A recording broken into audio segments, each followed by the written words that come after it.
Welcome to the January 14th, 2019 meeting of the Weare Board of Selectmen. We'll start with the Pledge of Allegiance. Pledge allegiance To the flag of the United States of America and to the republic for which it stands, one nation, under God, indivisible, with liberty and justice for all.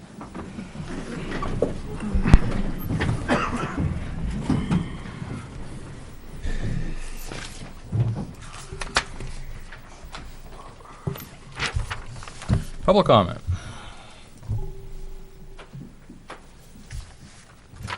Public comment? Once? Twice? Sold? Okay. Put that in minutes. Okay. Moving along. Department head committee items. Benji, chief? 1, 2? Okay. Well, we're moving right along. We'll go to the You can do your manifest. I was going to say, we'll go with manifest. and minutes, might as well. Manifest and minutes and all that stuff. Clean that up. Okay. I move to approve the order the treasurer to sign the accounts payables and payroll checks dated January 17th, 2019, as included in the following manifests. Payroll manifest is $60,686.22 for weekly payroll. A John Stark District manifest of $250,000. A 2018 accounts payable manifest of $57,603.05. And a 2019 accounts payable manifest of $136,987.12 for a total of $505,276.39. Is there a second? Second. All in favor? Aye. We'll go to minutes. Start with 12:17.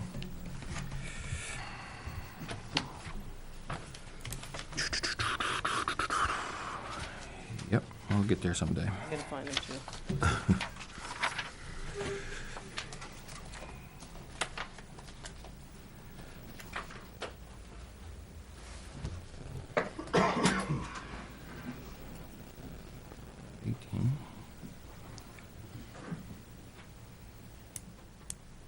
Okay, we'll start on page 1.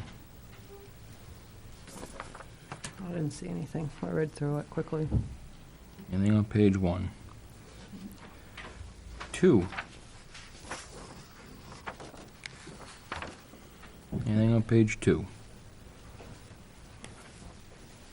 3?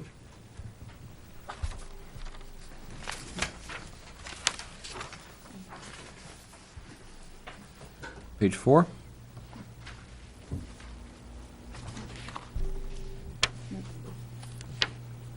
5?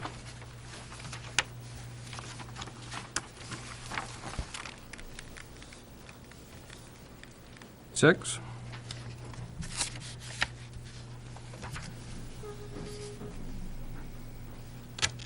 7?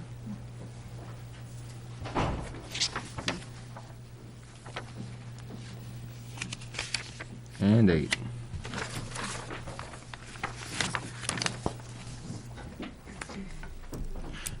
Move to accept the December 17th minutes as written.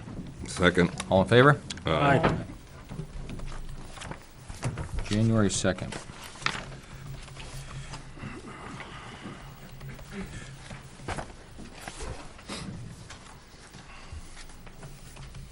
Page 1. Anything on 1? Page 2.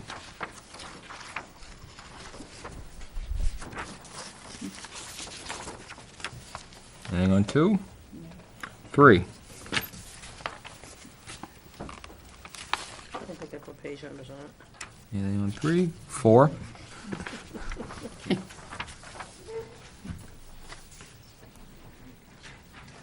5.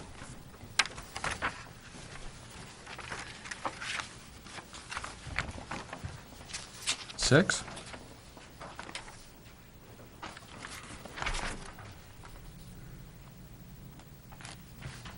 7. And 8. Move to approve the January 2nd, 2019 minutes as written. Second. All in favor? Aye. January 7th. Page 1. Page 1. Page 2.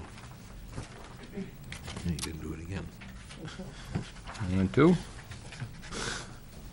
Page 3.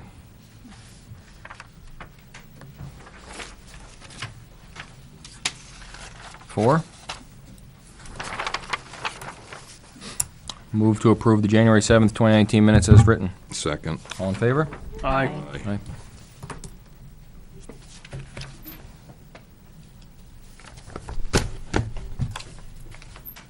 All right, well, this is moving right along. Anybody have any correspondence? Other business?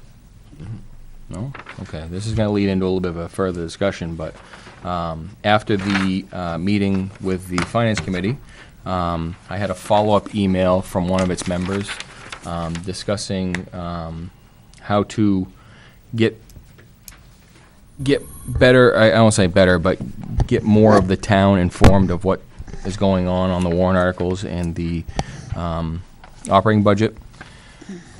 And there was a suggestion of possibly, and I see he just walked in not too long ago, Mr. Sullivan, to get Mike involved, to potentially, basically, one-on camera interview with the department heads and make a YouTube video and share it on the Facebook page, Weare, NH, and it might again reach a broader voter group than what we can accomplish here, and at the deliberative session. And just again, I think at the end of the day, I respect all votes, even if I don't personally agree with them. But I think I would definitely like to have informed voters going in the booth. So any way we can get that accomplished, I'm all for suggestions, and that was definitely one, and I kind of liked it. Again, I don't know if the department heads are very receptive of that, but again, it'd be a trial and error base. But I think it's definitely something to consider moving forward. That that a lot of people are on social media now, and I'm sure that the Weare, NH Facebook page has quite a few followers in the town. And again, we all know how news spreads here: is tell one, tell six, tell the town. So I just I'm just trying to think of other avenues to get information out there and expressed. And that was just a thought and a concept that member had, and I figured I'd bring it forward for board consideration and discussion and thought. Whether it happens this year or next year, I think is something that we definitely need to consider doing. Are we So. set up for that? Well, I think we can put videos on the Facebook page, right? Probably need the cable committee. For the YouTube side. Production, yeah. but Okay. All right. we can do that. Okay.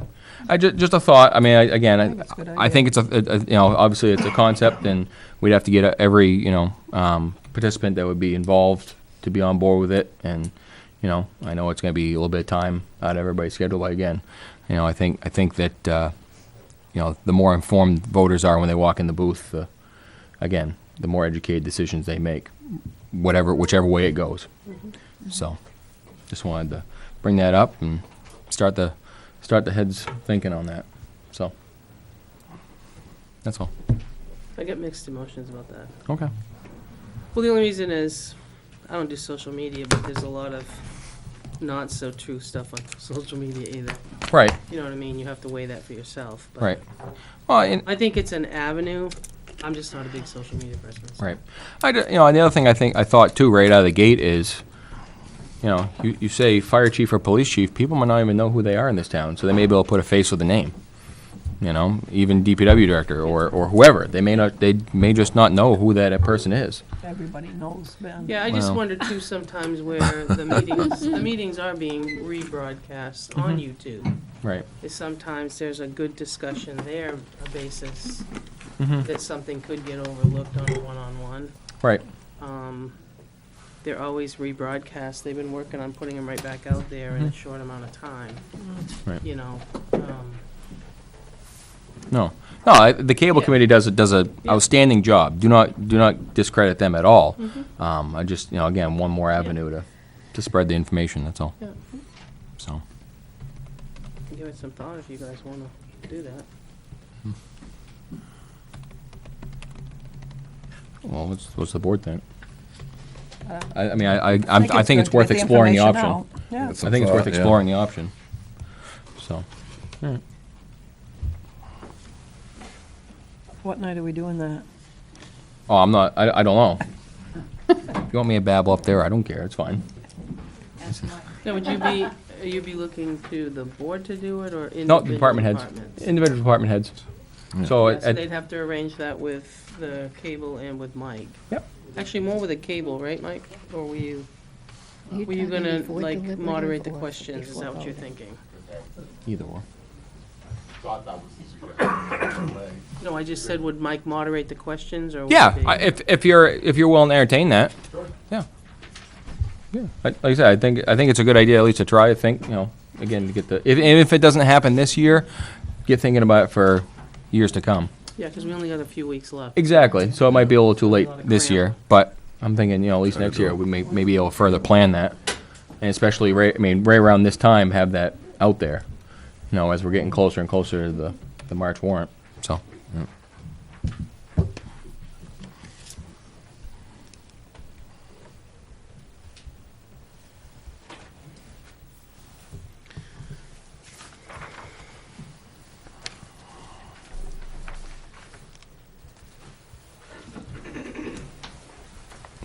No other business? No other correspondence? Okay. We have arrived. So, as it is 6:45, I'm going to open a public hearing pursuant to RSA 33:8-A concerning the proposed financing of the following project. One $2.5 million 10-year bond for the preservation and rehabilitation of town-owned paved roads.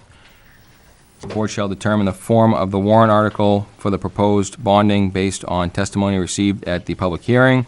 And immediately following the bond hearing for a proposed town road, the board will also hold a public hearing pursuant RSA 32:5 concerning the proposed 2019 Town of Weare operating budget, including all separate, special, and petition warrant articles, as well as disclosure of default budget. And it's open.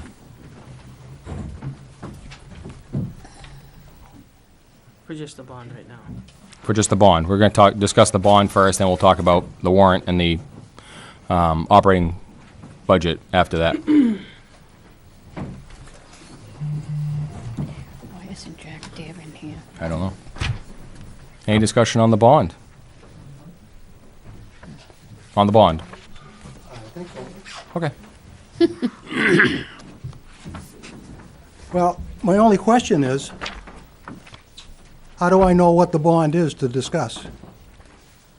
You have the warrant articles, right? What's that? You have the warrant articles as well.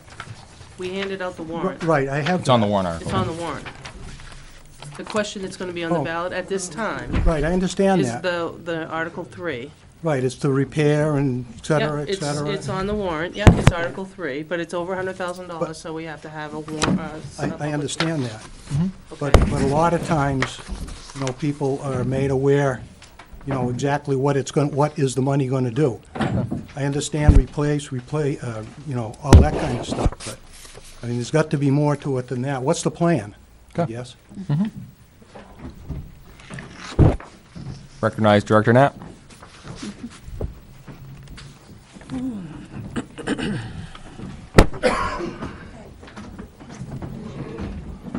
So, this summer, we took an evaluation of all the paved roads in town, class 5 paved roads in town, and categorized them basically in 5 categories. Red being beyond a Band-Aid, even completely rehabilitated, and green being more or less new. And then 3 levels of yellow, forest level being almost time for complete rehabilitation, and the top level of yellow being just under green, and then at a middle line. The plan is to bring up as many of those yellow roads back to green status as we can for $2.5 million, which would strongly depend on basically pavement prices. I plan on doing some other things such as chip coating, but mostly it'll be paving. And a variation of $5 per ton in pavement on $2.5 million would be a few miles of road difference. You know. Just 2 years ago, I had $5 difference and was able to do 1,200 tons more just in my app From the 480. budget. So we're talking about a bond that big. I can't tell you exactly how much I can do because if it's $5 cheaper, I could do 3-4 more roads. If it's $5 more, I could do that many less. But it would try to bring up the ones that a shim and overlay would be suitable for. Not to waste it, not to put a shim and overlay on a bog road because it's a waste of money in my opinion. We still need to completely grind that road and repair it. But you might be able to do, for instance, Reservoir Drive. I've been working on that. I got one more stint on that, and that'll be done to the town line. Roads like that would be candidates for that, and we estimated we could put a big dent in it for $2.5 million. Wouldn't get them all, but you'd get it. Benji, what's the timeline of this project? So it'd all be contracted work, except maybe flaggers. So between this year and next year, depending on how fast the money comes and stuff, which I'm not an expert on that, but we should be able to spend that in 2 years, and that's the idea, is you're buying the pavement at today's prices, which more than likely 10 years from now would be much more. Because to begin with, we put out 2 plans. We evaluated them ourselves. We also put them out to the various boards and got their feelings on them. Did we want to go $750,000 a year for 10 years? Which right now we get almost 500, so it'd be $250 additional, or did we just want to go for a big bond? And we felt that if we got the money now, we could get better prices today than we will 10 years from now. So after you got the confirmation that we were putting the bond on the warrant article, did you make a list of roads that would be covered under that 2.5? Yes, and I have a very good idea. They're all listed in there, the categories and the lengths, so I could very quickly put numbers together, because we did all the groundwork already. But Okay. be very cautious about putting road names out till I got pavement prices. You know. I'd probably start out with maybe $1.5 million, $2 million worth of pavement and see where the price came in, and then say, oh, got a good price, we can add some more onto that, you know what I'm saying? Right. Right. Maybe we'd want to do a little chip coating, or maybe we'd want to do a little crack sealing, but the idea would be to spend a lot of it on pavement. Okay. And for those of you that don't know, it's Hodgson that has the chip coating on it, correct? Hodgson has a chip coating, Right. a fiber mat chip coat, which Right. is they spray oil, shredded fiberglass oil, and then rock chip all one motion and roll it in. Let you kind of slide around on it for a week or so, and then they come in, they sweep up all the excess. Now, It gives you a wearing course. They're telling me it should last 8 years. We'll see. when was that reconstructed, Hodgson? Over 10 years ago, or near 10 years ago. Okay. Date on it. 2000, was it 2007? Was it the year when we were up putting the tree, just before we put the trees in at Clinton Grove? I think that was 2008. No, was Carl one was or the here when other. we did the base coat, and Tim was here when we did the top coat, so it was that transition, whatever them 2 guys switched. So in theory, and I know Hodgson is one road and it has to be judged as what it is.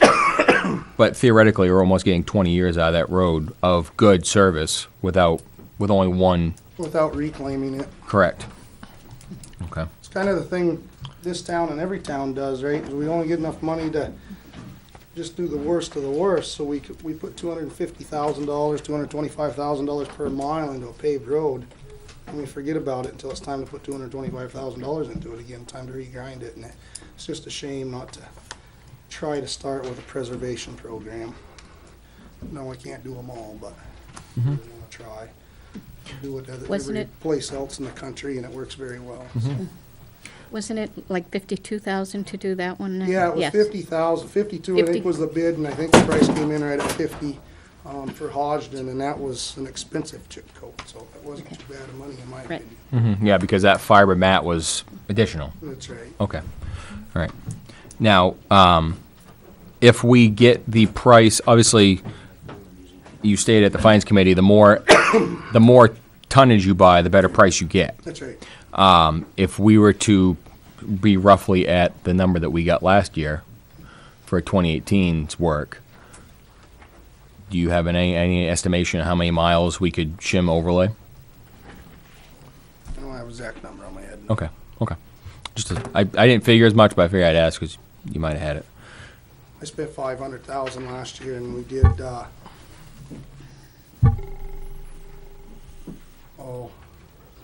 did about 15,000 feet of road. Okay. paving. About 3 miles then. Yeah. Okay. Okay. Board have any other follow-up questions? No? Yep. You sit down, Frank? Can you sit down, or am I gonna have an answer? No, I think you're okay. I understand the reason for it. I'm not necessarily questioning the reason for it, but I really don't see how much it's gonna cost me. Is it not appropriate to put an estimate in the article to see Says 0 right now. how much it, Right. I don't know that I have an estimate. and if I can just maybe help you out? It's made tax and pay. I don't know if I don't wanna muddy up the waters right now. Pretty dirty right now, go ahead, Pardon me? go ahead. This is the last page of the current CIP report, and it was the revised one that you gave me. On the bottom line, last line on that back page.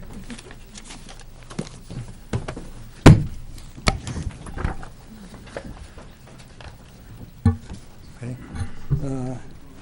It says, plus new debt service, road reconstruction, in parentheses, a road reconstruction bond for 2020. 3 cents per thousand? I mean, that almost sounds unrealistic. No. I think, Frank, what, Oh, yeah, I think what we it's should do is see what the payment amount will be. And then there was wording that was used during the bond in 2016 for the garage. Yes. And I can see, I didn't look back at that to see how we phrased it for that. And honestly, I didn't even Yeah. give it a thought Yeah. for the garage. to see if there was a door. 2016, there was a number, and then there was a number, an estimated number too, I think. But I can look that up, because it's, Okay. yeah. That's good point. okay. Yeah, No, that's I a will do that that's a very valid myself question, Frank. To see how it Yep. was worded. So the intention is to just overlay roads, right? Not any reconstruction?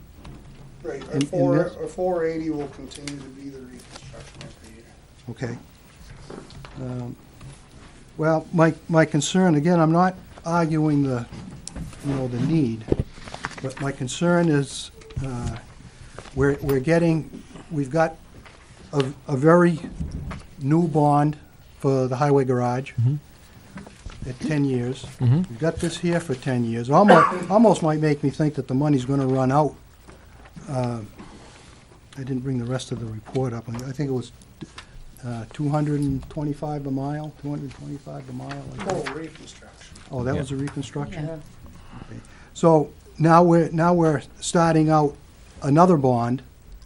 I'm wondering, there's probably a very good possibility, from what I've heard of discussions from another department, that I'll use the word,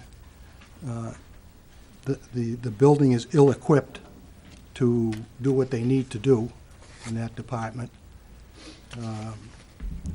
So there's a possibility within 10 years of another bond. So we're getting into a bond situation, bond after bond after bond. I don't know if that's a concern to the board. It would certainly up us in the horse race to get ahead of other towns, get equal with other towns.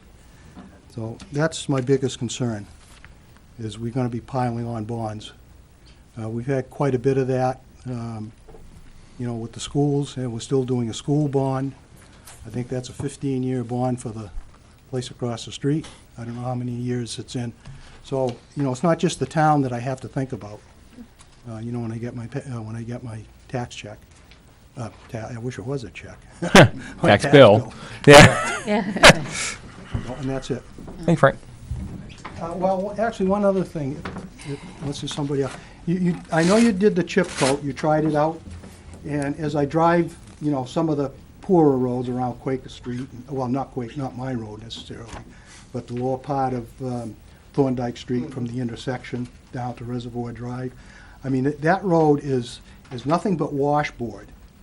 I don't know if that would be a candidate for just resurfacing, but if it was a candidate for resurfacing and chip coat, I mean, the underneath, I don't know how much flexibility is in a chip coat that we might be throwing our money away. Well, I wouldn't do a chip coat on a road like that. Chip coat's meant for a road that's almost in green status. It Okay. isn't to fix a poor road, it's to keep a No, good no, I understand. I understand it's to keep water out. Possibly, and that. maybe, a road Right. like yours would be a chip Yeah. coat candidate. The lower part of Thorndike would be on the very verge if I could That- overlay that the was probably pavement a or poor- if I could grind it. you know. That was probably a poor example, you know. But again, I even look at my road, you know, like, you know, there are a couple of culverts that bump up. I mean, my Yeah. road is not that old of being reclaimed. It is a number of years, Yeah, but, you know, I don't know how a chip coat is gonna flex enough for a culvert to move. You know, it so- flexes, it's just a thin layer. Okay. Okay, thanks.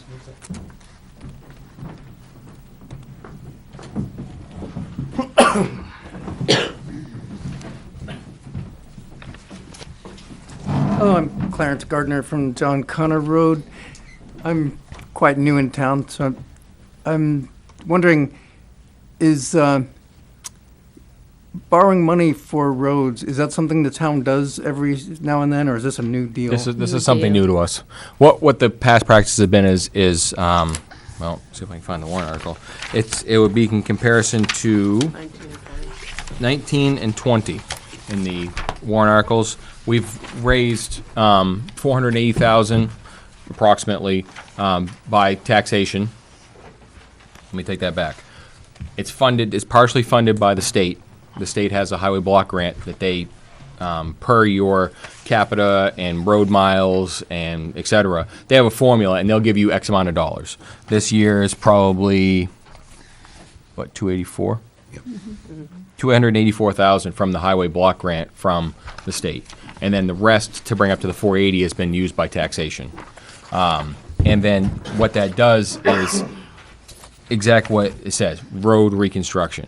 What the DPW directors try to do, though, is take some of that money, complete road reconstruction. Take the asphalt up, take the dirt up, put all new gravel, new base, new culverts, new everything. So basically completely rehab the road, 100%. But what the DPW director is trying to do now with this $2.5 million bond is preserve the good roads that we have. Keep your good roads good. That's what we're trying to do. And So these two articles that you mentioned, these are the kind of things that recur? they reoccur, and they have been for as long as I can remember back. One of them, you won't Yeah. see them both on, because the anticipation or the effort that's put forward in 19 and 20 is you'll see the last sentence of one of them is, we're looking to establish a capital reserve fund to put the money in. Yeah. So you're not gonna be taxed for both of them, because if one passes, if the capital reserve one passes, then the other one, we wouldn't do it twice. Right. Okay. So in theory, what that means is the fact that we're trying to make a capital reserve fund so that the money that is put forward by the block grant and by taxation for road reconstruction remains as road reconstruction. Instead of, as the current model right now is, it goes back at the end of the fiscal year, it goes back to the general fund. Am I wrong in saying that? Okay. It goes back to general fund, and, you know, there may be 20, 30,000 outlay that doesn't get carried for road reconstruction. So at this point, again, and, you know, this is my opinion, if the taxpayers say, yes, we want road reconstruction, they want all that money to go towards the roads. So that's why the board is trying to, and like I said, make that capital reserve fund so that all the funds continue to go to that capital reserve fund and can be used for roads. Right. And the previous gentleman kind of confused me. I see in the budgets here from the previous year, there's two lines for debt payment. But it sounded like he was talking about other, on that sheet there, that Yep. I don't know what it is, other debt payments that aren't these? Yeah. We have other debt services that need to be paid, which would be like last year we got, or 2 years ago now. Was it 2 or 3 years ago? We got the highway garage. 17 was your first. 17 was the first payment. So the highway garage is a bond. That would be considered a debt service. We had a lease on the grader. That would be considered a debt service. And that, the grader is done this year. And we had an ambulance payment, which is a different subject, but that would have been considered a debt service as well. Right, right, I see those here. It just sounded like there might be a whole lot more stuff. Oh, no. And we're still paying for the school, but that's not this board, that's the school board. Okay. So, but the taxpayer is still paying for a bond over there. So, yep. Ellie?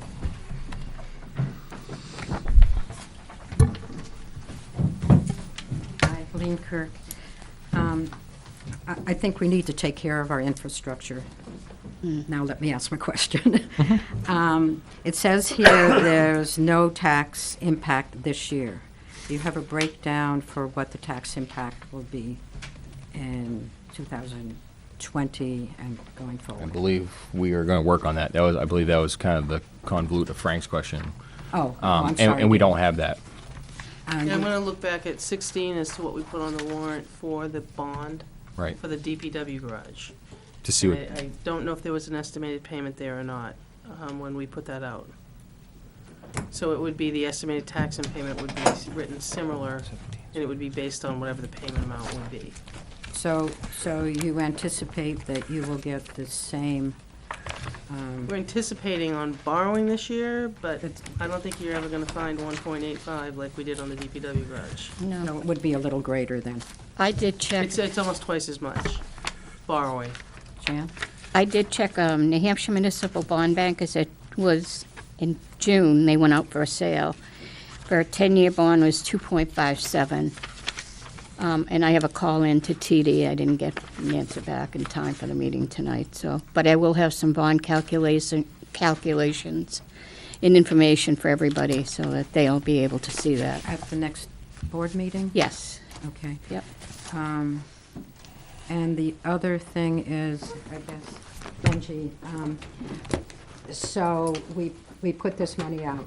Do you have any sense of, over the next 10 years, how much by doing this we're actually saving? Do you have any kind of sense? Because, Money-wise, mhm. I don't have a dollar amount on it, no, we're just trying to keep any more of those roads further turning into rehabilitation. And what about the roads that are really bad? What are we We're doing still with gonna them? have to rehabilitate them. And is that, you're hiring the good roads out, right? Yes. That's all. And so will the highway personnel continue working on the poorer roads, or how is this gonna work? Yes, we'll continue to do like we always have. We have the capability of doing 1 to 2 miles a year. Benji? Benji? So the way we've done it for years is we have the equipment to rebuild our roads, and but we only have time and money to do 1 to 2 miles, depending on really how bad it is and maybe how far from the shop it is possibly. But so we figured, $480,000, $500,000. I can feasibly do that work with my crew. So yes, we will continue to do the rehabilitation. And you will also continue to oversee the work on the new roads? Yeah, it'll just be paving, but yes, I'll be there. I'm always there at the paver. From the time they unload the paver till they put it back on the trailer, I'm there. Usually standing on it somewhere, making sure they're measuring pavement. And I'm somewheres floating around. Thank you. I guess I'd like to say a few things. I think the town has probably had, it's had a hard enough time with the road reconstruction to keep up with the commuter roads. And therefore, what brought a lot of this to light was we had a number of people come from a subdivision that, they have been living here for 30-some-odd years, paying the same taxes everybody else on their homes, and their road has never been touched. But they're not alone. there's a number of roads, since subdivisions have been going in, maybe 40 years ago, but we did have a height and at a certain time period. And as you can see now, we've even got more going in. But those roads have never been touched. No, not a lot of them. Right, I mean, potholes maybe, but they've not never had paved. any work to them, and a lot of them are not drivable, really. And just correct me if I'm wrong, that when those were put in, late 70s, 80s, even the early 90s, Specs, the specs were non-existent. right, That's what they say. It was before my time. But, right. I mean, there's two things that probably not. Right. And this is New England. We have the greatest frost thaw action in the United States, as far as I know. With the moisture that we have in the ground and the different types of soils. I grew up out west. You have one, you got clay. The good thing about clay is all heaves the same. Out here, you can go from me to Helene and have 3 different soil types. You might have a boulder and clay and sand, and all those Ledge, heave yeah. differently, right? Yeah. So even if they did get put in with specs, not doing nothing, you know, isn't, they're gonna go to pot eventually. And it's just because we didn't have the money to do it, and that's the way most towns are, and we do peck away at them. But what happens is we do 1 mile of road and 3 more go bad, and that's the idea of the bond, is to get these ones before they go bad and continue to do the 1 or 2 miles a year. But try to catch some before they go bad. Do a 1-inch overlay and maybe get 10 more years out of it. And in that 10 years, we'll hopefully get 10 miles of a road fixed up before that one goes bad. You're always gonna chase your tail on roads.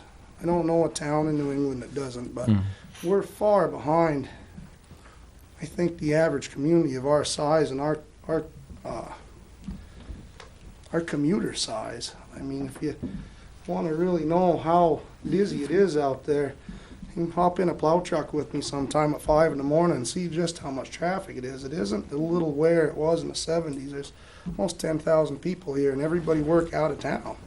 No businesses in Weare. Everybody leaves, so it's different than it used to be, and I think it's time to try to catch up. And that the only reason is that's the feel I'm getting back from you folks as the taxpayers. I grew up in rural western states. I know how to drive on rough roads, but people want smooth roads. They want to get to work on time. They don't want to pound the front end out of their cars. So this is the request I'm feeling from the taxpayers. So I'm throwing it out there to see what I can do about it. Without money, I can't do anything. We do our very best. We own our own equipment. We got a great crew. We own 2 gravel pits. I don't know a municipality can really work much more efficiently than we do, but it still costs money to buy pavement, to buy spec gravel for the top course, and buy culverts, and just it costs money.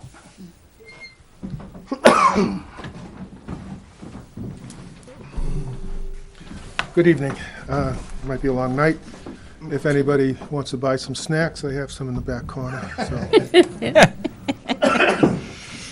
Around 11 o'clock at night, maybe. I've got some questions regarding the cost of reconstruction. This is It's, to do with the bond, correct? No. Yeah, part of the bond, the money that we're looking at. The 2.5 million. Is for for reconstruction. isn't it? No, it's for, this is, the $2.5 million bond is for, not for reconstruction. It's only for preservation. It's only for preservation.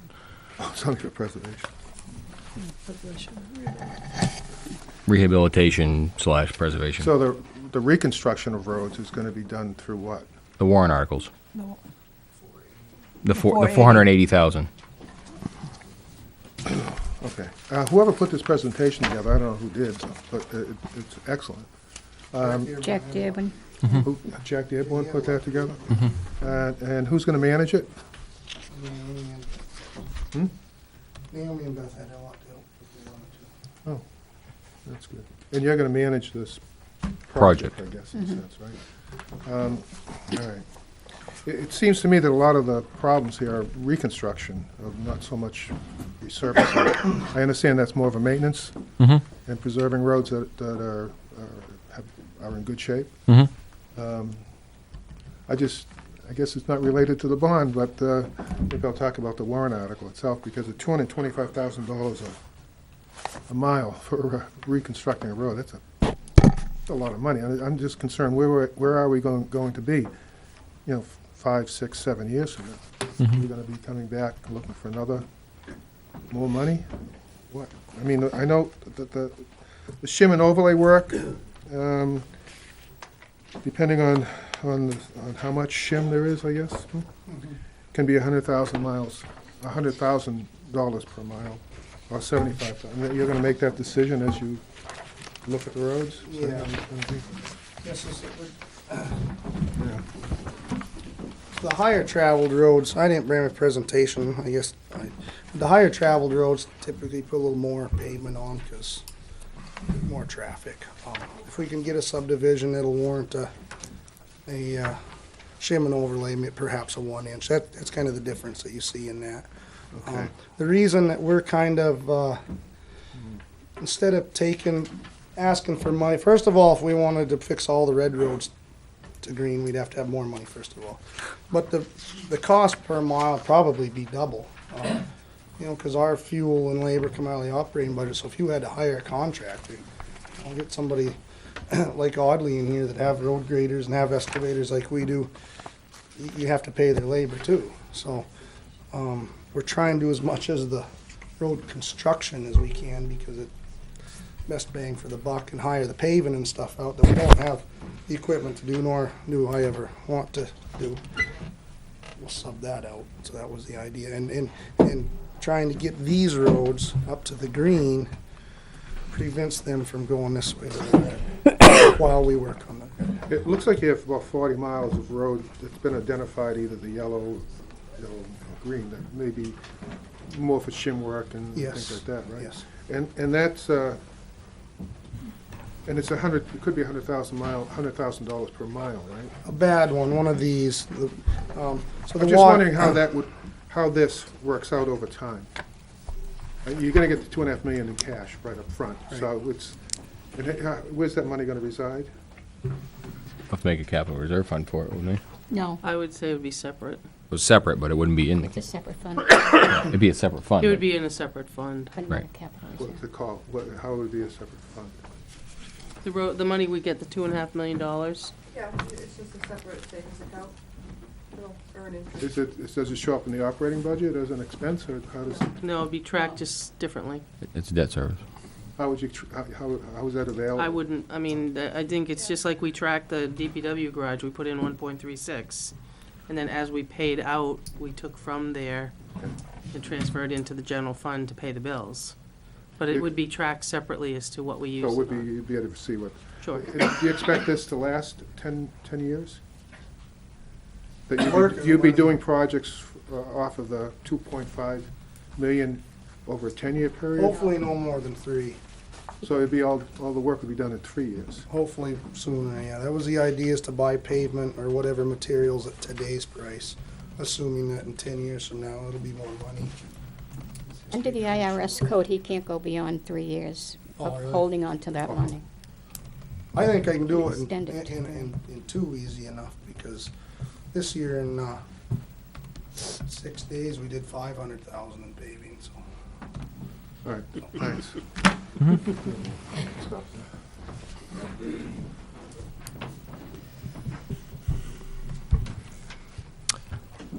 I have from that packet that we got, I have a note here.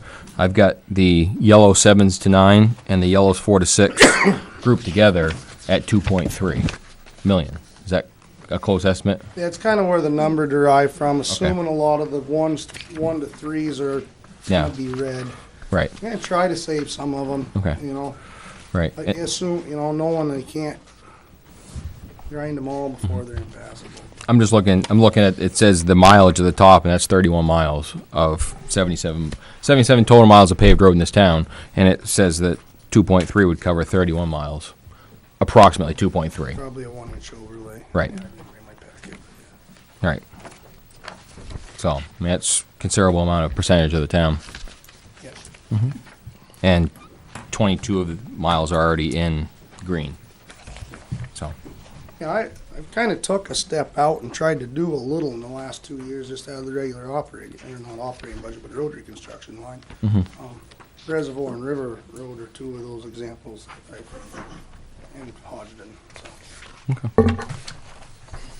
but then it takes away from road building. Mm-hmm.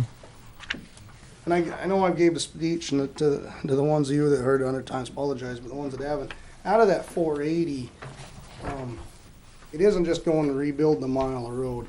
Everything else that has to do with the road comes out of that money. So when it really comes down to it, I'm probably getting closer to 300, maybe 350. I have calcium chloride and gravel crushing and glass crushing for the transfer station and culvert purchases and under drain purchases and any type of equipment I may need to rent if I need a bigger or smaller excavator. This year I rented a shoulder machine. We did almost 10 miles of fixing the edge of the road on shoulders. That was more or less a preservation. That wasn't something that would come out of this bond, but that was, you know, a maintenance thing that we did. But that all has to come out of road reconstruction because we don't have money in the operating budget for that. So by the time you take them $1,000 here and $1,000 there, it steals quite a lot from that 480. So in your head, you can do the math and say, oh, 225, they should easily be able to do 2 miles. Well, really, there's really only money enough there to do a mile and a quarter of road time you get done robbing out of it. All right. Any other questions on the bond? And what the bond's going to encompass as far as road preservation and maintenance? Board? All right. I will close the public hearing on the bond at 7:20.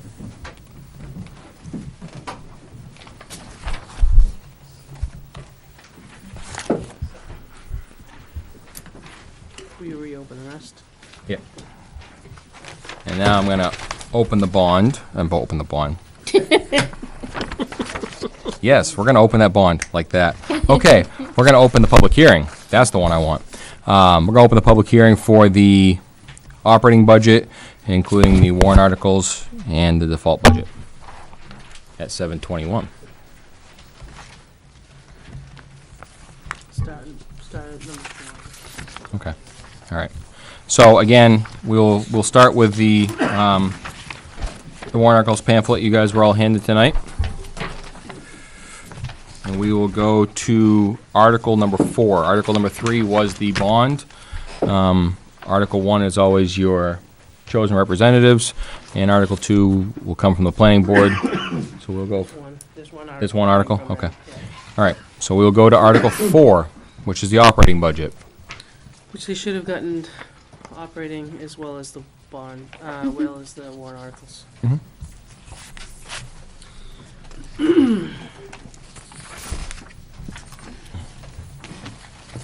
Any discussion on the operating budget?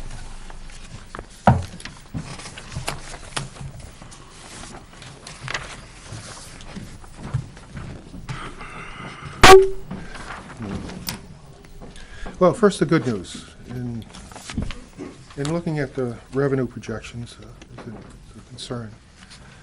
But I'd like to give kudos to the town administrator and the finance administrators for being fairly accurate in their predictions, or projections.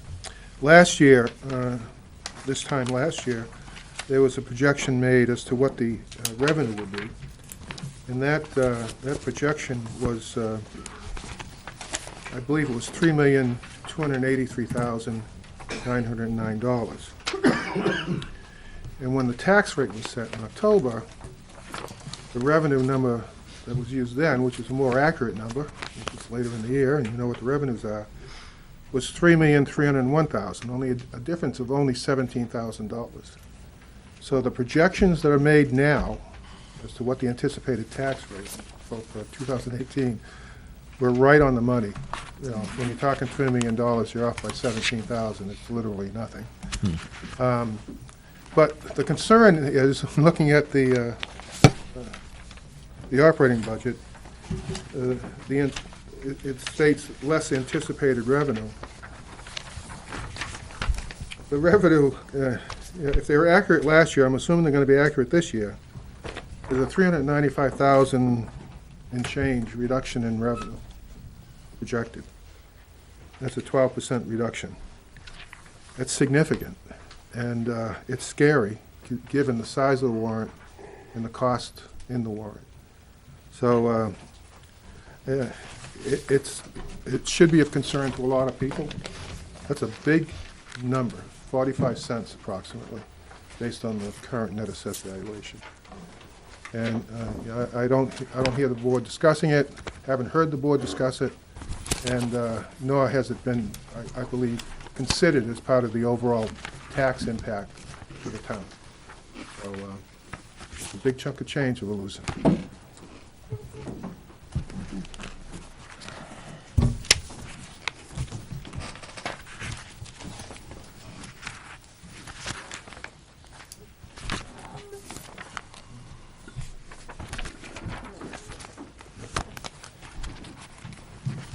Anybody else on the operating budget? Article 4.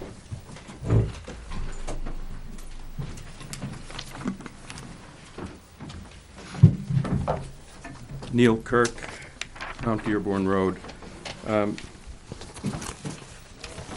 Starting with the warrant, total expenditures for 19 are $6,023,664, but elsewhere, that number is 554, probably just a typo.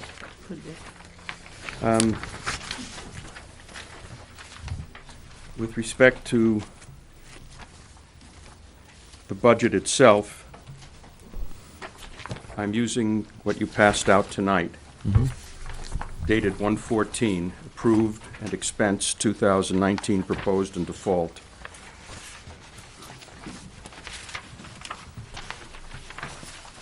If you'll turn to the fire department on page 6 of 12.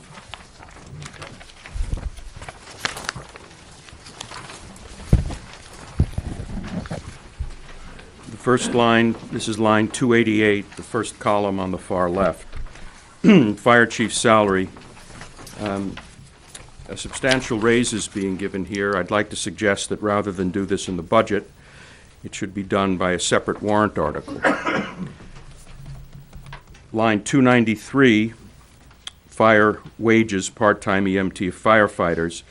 My understanding there is $15,000 in that line for a $1 an hour increase in pay for these folks. That also should be in a separate warrant article, because it would be extremely unfair to continue as the practice that you're proposing, which is to require the Public Works Department $1 an hour raise to be in its article, separate warrant article, but not requiring that for the fire department. That's treating like groups differently, and that is the essence of unfairness. I understand, according to a public statement by the chairman, that the selectmen have control over the total and the lines in the fire department budget, but the fire wards have the authority and not the selectmen to spend that money, which is why the selectmen can change any of these line items as they wish. And I think in the interest of fairness, on line 293, that $15,000 or whatever the amount is should be taken out. Similarly, with the chief's salary on 288.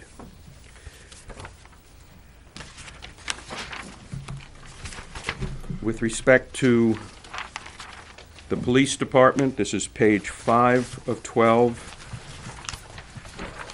Line 227, the police chief's salary.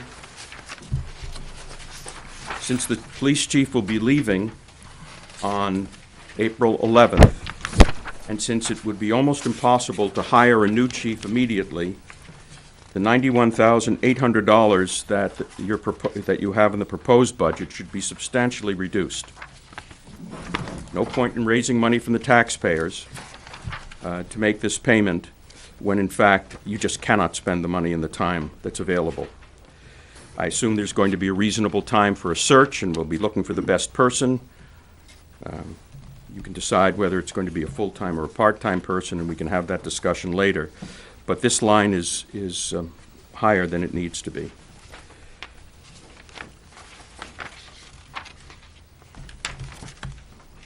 Moving to page 8 of 12 and 9 of 12. This is the Highway Department and the transfer station. On page 8 of 12, line 441, gravel road maintenance. That $42,000 that you have in that line is a new expense, and I think is, while it may be important, it's not one that belongs here. It belongs in the article for maintenance, or it belongs in the bond.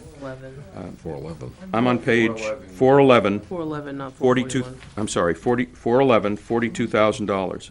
It's something that's new, and I understand why it's there. The same thing applies to the next page, line 446, under the transfer station, that $15,000 for glass crushing.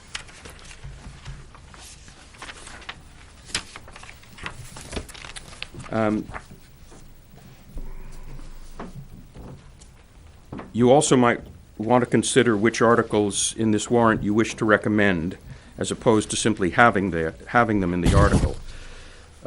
At various selectmen's meetings, the statements were made, well, let's put the article in there to give voters a choice. That's one thing.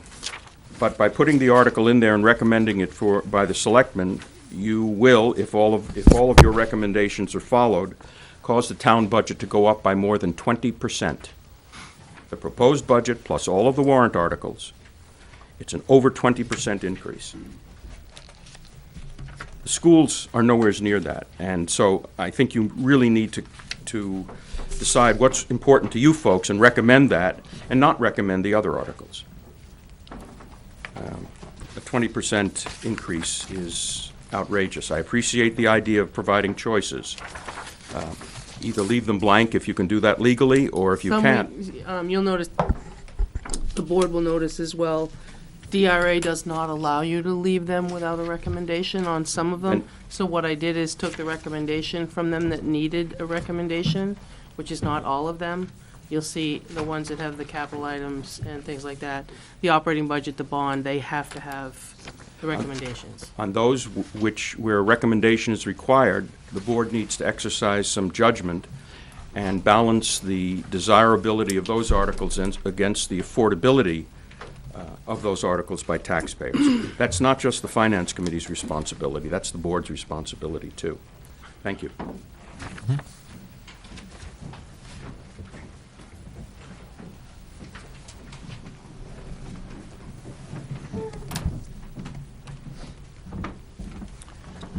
Frank Campana. And I apologize for being very slow at math, but I'm comparing tonight's handout, these two sections here, with last week's handout. And I understand they're drafts, same comparison. Last week, there was, between the proposed budget and the default budget, there was, I'll round it, $210,000 difference.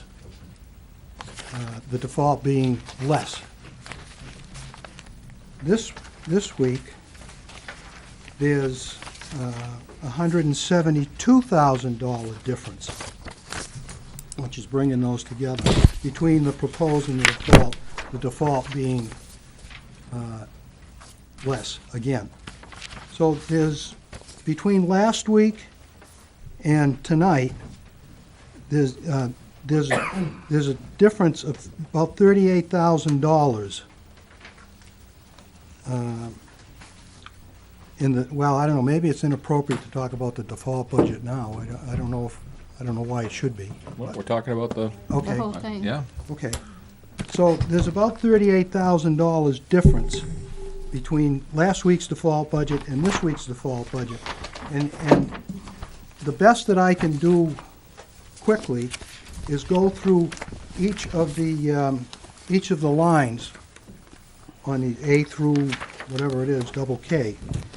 And I don't see, I'll take the first page specifically, because there's a total, well, there isn't a total down the bottom.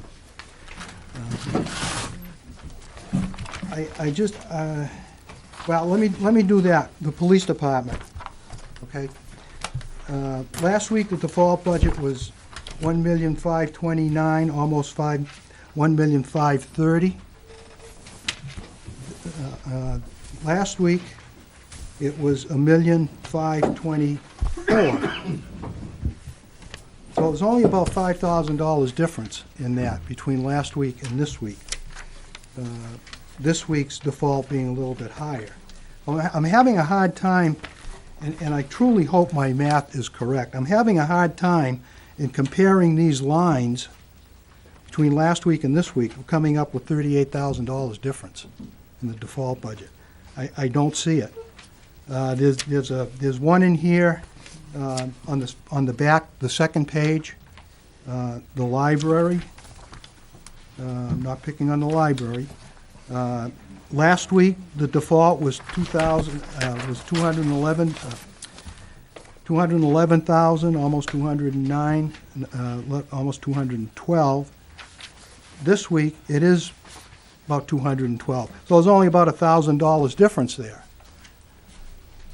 Still having a hard time coming up with, $38,000. The highway department, again on the back page, W. The default number is, last week was 1,340,000. This week it's 1,368,000. So maybe something around $20,000 difference, I guess. And that's the biggest discrepancy. The couple above that, the building department, code enforcement, U. It's health insurance. Last week it was 129,348. This week is 129,466. So really minimum amount of difference. So is there anything that anybody can tell me where the bulk of the, again, I truly hope my $38,000 difference is correct. Is there any place, is there someone that can point me in the direction where that discrepancy is? We just got these. Well, it's largely the legal definition of default.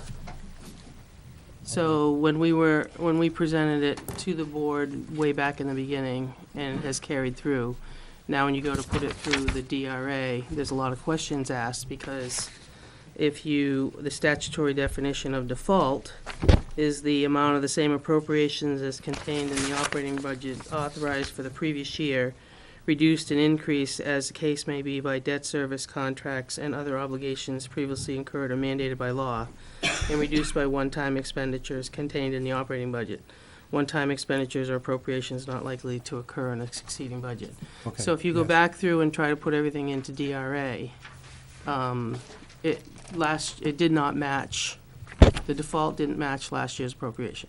Okay, So it's sprinkled without the budget entirely through all the budgets. yeah. So you'd have to take the sheet that I think Beth just gave everyone that has the, Right, and I this one think that's here. what the previous That's what, person was doing. you'll have to take, right, you'll Right. have to take each line. Yeah, I was trying to make it easy for myself. Yeah, and it's just not easy, Frank. co- It's not, you comparing- can't take it from there.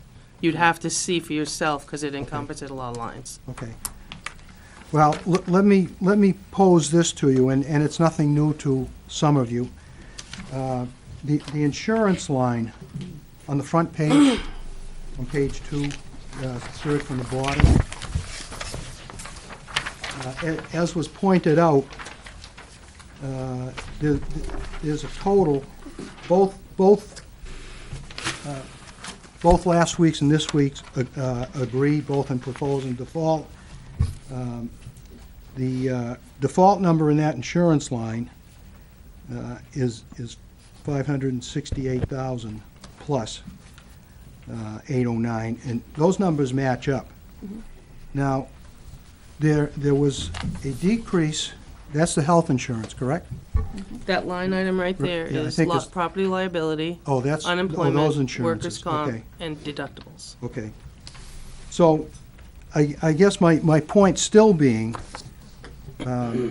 what you read off, Naomi, The definition? the yep. definition, as had been done in the past for some few years, is there's nothing in that definition that does not restrict the board from making an adjustment in the default budget. And in this case, downward. So if we're paying less for something, there's no restriction that I understand in that doesn't allow the board to make that equal downward money, downward request for money. So that line could actually be the same. But it was the number that was approved, previously approved. Like 476. No, 568, 809. Right, but what I'm saying, the proposed is less this year. I'm just saying I followed the default definition by law. Okay. But again, there's nothing in that law that restricts the board from making an adjustment. If we're physically paying less in a proposed budget, then why do we pay, why do we pay more in Well, the I mean, default budget? we've signed contract that we have to come up with for dispatch, hauling, trash, and other things that have gone up. So if we put the ups in, we'll take the downs out. But But you can't do that, Frank. I understand But that we in can't do contracts. that. So by the letter of the law, Okay. I followed the So- default definition. So you're following the letter of the law and not giving the board the opportunity to make a, Well, we've I still mean, I got a know- legal case pending, so we're following the letter of the law right now. okay. I mean, I know it certainly is very advantageous to the board and probably the finance committee when those two numbers, between the default and the proposed numbers, get closer and closer and closer together, as opposed to giving a real choice. Okay, thanks.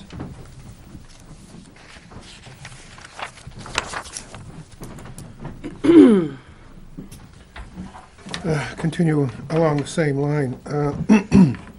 I've sat on the board for 6 years, and during that 6-year period, if a department head came in and asked for $30,000 for a particular line item, and the default number was $40,000, we reduced that line to $30,000.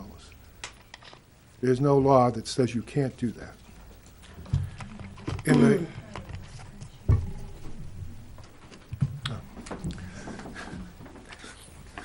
There's 154,000 approximately additional dollars in the default budget. That's a cumulative number of increases in the default budget that were actually decreases in the proposed budget. And there are 40 lines like that in the budget.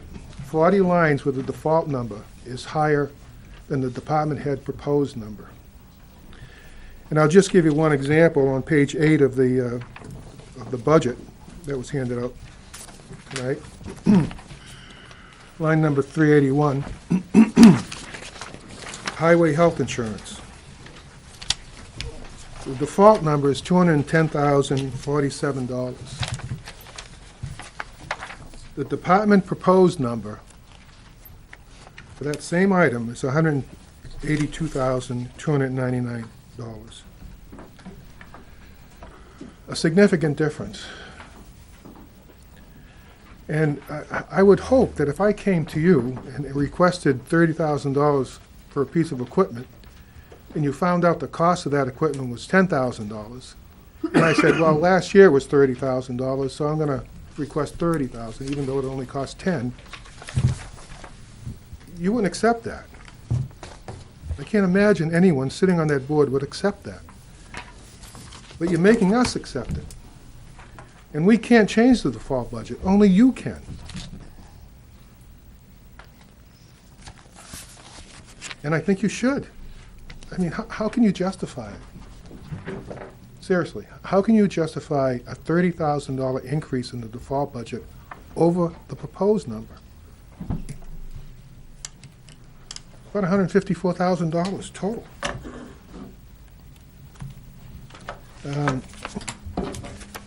That's my pet peeve every year. When I was on the board, we'd do that on a regular basis. If there's a $5 difference, we'd reduce the default budget by $5. And if you start rolling some of these individual articles that are on the warrant that are all related to personnel, for the period of time in 2019 where these things would go into effect, that would add another $331,000 to the operating budget. That's an annual expense for that year. For the following year, which would be a full year, it'd be a $483,000 increase in the operating budget. Couple that with over a $300,000 decrease in revenue, I don't think we can sustain that. I haven't heard the board discuss these things in a global way. You might look at things individually, but there's a major impact on potential, big impact on the tax rate. And you are putting things on the warrant, as far as I'm concerned, those are your priorities. You've approved them, and that's what is appearing on the warrant. I think you need to start looking at these and maybe filter some of them out in order to not just to cut the tax rate, or lower the tax rate, or keep the tax rate from going sky high, but let me know what your priorities are. Thanks. Tom?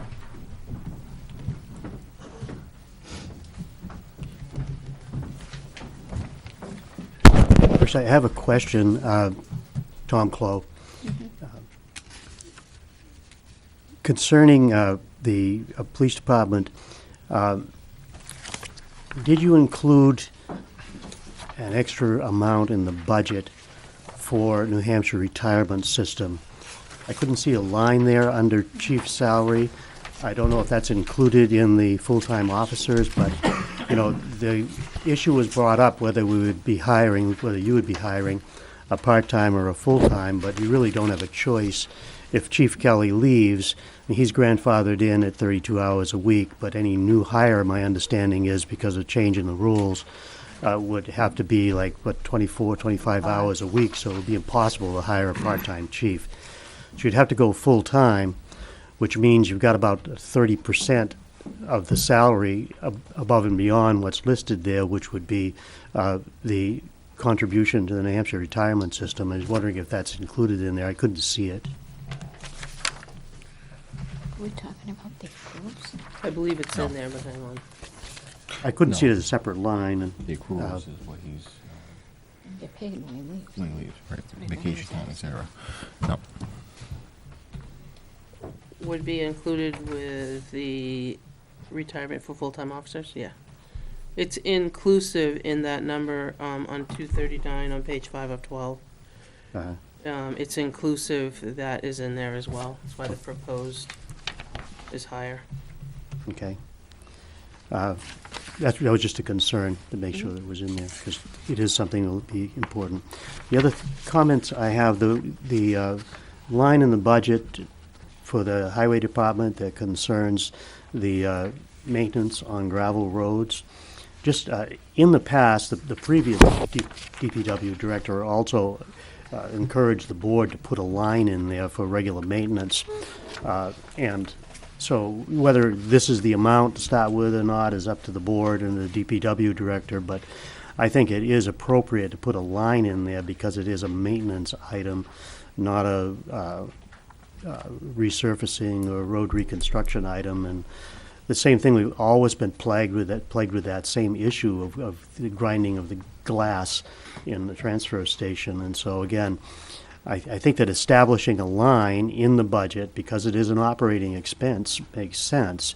And then it's up to the board to decide whether to do it all in one crack or whether it's something that should be phased in.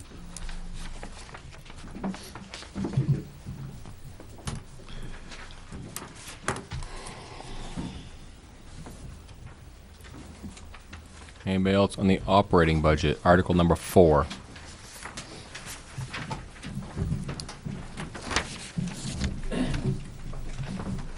Neil Kirk again. Shed a little bit of light on the default budget issue in support of what Dick Butt said. Both school districts, when they prepare their default budget, use the lower of the two numbers in the default budget. In other words, if the 2008 spending, if the 2019 proposed is less than the 2018 spending, the lower 2019 proposed goes in the default budget.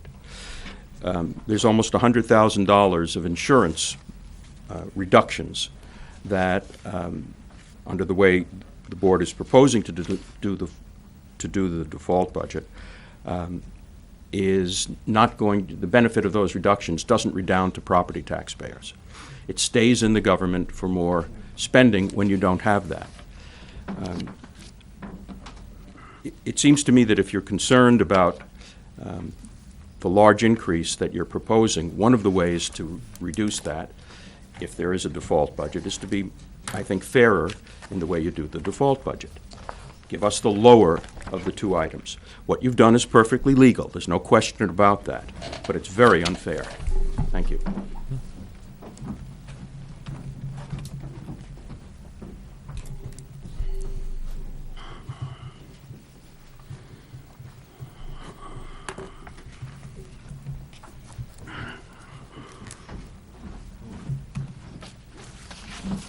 Question, transfer station? I'm not sure how much recycling is, how much money we're getting through recycling. I heard it, the revenue has dropped way off. Oh, is that? The revenue from hauling, No, the revenue. Recyclables. recyclables, I believe that that's down. Am I wrong in saying that? That's what he just said. That's what he just said. I think I Ben said. said 80. Ben, is it 80,000? 86,000. 86. But one of the items that's always seemed to be an issue, whether people walk on it or find it in the sand down at Chase Park, is glass. And I noticed this year there's a $15,000 entry in the proposed budget to have the,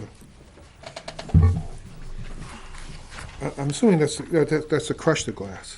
That's correct. And it said, this is a way back budget, 1219, there's some notations. Says, as going out to bid for road reconstruction. Currently. Comes out of the road. It comes out of road reconstruction. Currently comes out of road reconstruction. Oh, so it's being put in the operating budget instead of. Because it's mandated to be done. Yeah. We have to crush the glass. We have The, to, the state says you have to manage your glass, and that is the way you have to do it, or haul it away. wow. All right, so we can't just bury it somewhere. Nope. You can throw it, Well, you can bury it once you crush it in our revel, in our base, to an extent. you can't throw it in the trash? No. No. I got a couple of bags that may have had some glass in it. No, but it seems like a major expense for something that we can't even use. Well, we can use it. What We are can use using it it for? For road base. For road Mixing in- reconstruction bid? There you go. He's coming up with what he uses it for. I'll wait till you're done. Go ahead. Go ahead. Huh? I'll wait till you're done. I was getting. I'm done. So unfortunately, glass is a thorn in the side of all recycling. It was when you were up there probably. It is recyclable. Definition of recycling is keeping it out of the trash stream. Crushing it is cheaper, believe it or not, than hauling it wheelbarrow. But it's still an expense. You can use it in the road, as long as it's in the right spot and we can get it buried and people's dogs and kids don't play in it. So it's a pain, it really is. We've tried to get Pike Industries to use it in their pavement. They've went the avenue of seeing how it would work in concrete. It's not strong enough for concrete. There's been 100 avenues looked into it. So anyways, we take it in, we do recycle it, we keep it out of the trash stream. But this is the cheapest way to manage it right now. You haul it away and pay to dispose of it, that number would just be higher. Because that would be what I'd be in favor of if if it was cheaper. We just would give it to somebody else. Have we used it for road reconstruction? We have. Yes. So you're I gonna, bedded culvert stuff with it. I just have such a monstrosity pile right now. I don't. I know, it's a big pile back there, mountain of glass. We haven't used it in a couple of years. I haven't had a good spot to put it. Right. I hate to pay money for something that we rarely use or don't have a good Well, we can pay to get rid of it.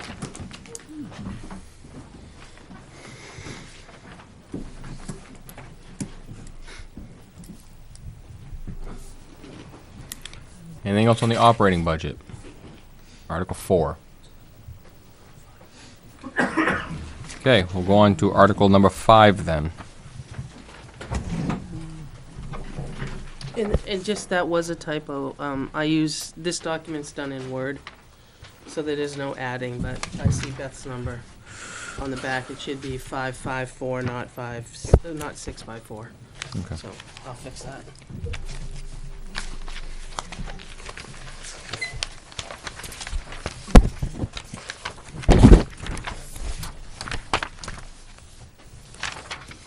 Article 5 is the $41,626 to be used for non-union town and library personnel. Any comments on that? Tom?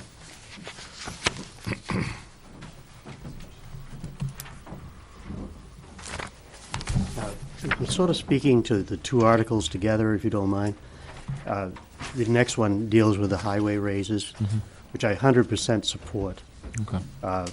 And I support non-union raises as well, but I'm concerned, listening to the discussion the board had last Monday, and I think it was a legitimate discussion, and that is that in this Article 5, you include the same people who have would get raises in Article 6, as well as the fire department. And again, I'm not arguing with what people make. I know that our pay is low and the people, need increases to be competitive. I'm just concerned that you might lose the whole thing, including that money that's in there for people who won't be receiving anything in those other two articles, if it's an all-inclusive article. The other thing that concerns me is that if you leave everybody in there and so that there is an additional increase for those who get it in another place, you might very well create some dissension within the ranks if you look from department to department where, one department would be getting considerably more percentage-wise than another. So I just would encourage the board to go back to that discussion because I think there are other factors that you have to consider in there as you look at the whole picture that might come back to bite you. And also, it might result in people not getting a raise because of the confusion between the different articles and who's included in what. Thank you. Thank you, Tom. Colleen? I'd like to wholeheartedly concur with what Tom said. I think for the non-union personnel and the library personnel, with the exception of perhaps the chief, they are among our lower paid people. And for them, when you talk about a 3%, it really ends up being pennies. And I think not only is it confusing, I think it's very unfair.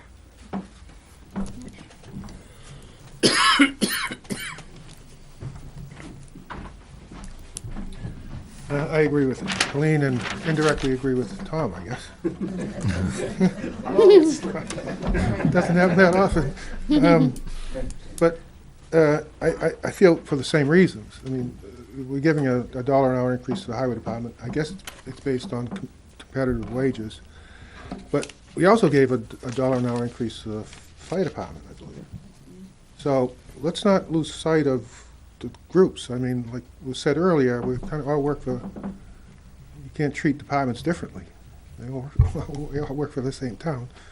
If one group is getting a $1 an hour increase, and you may consider, as was suggested, not including them in the 3% increase, then you've got another group that's got a $1 an hour increase, and they shouldn't be considered either. And I'm not questioning the pay, questioning the process, and make sure it's a fair process.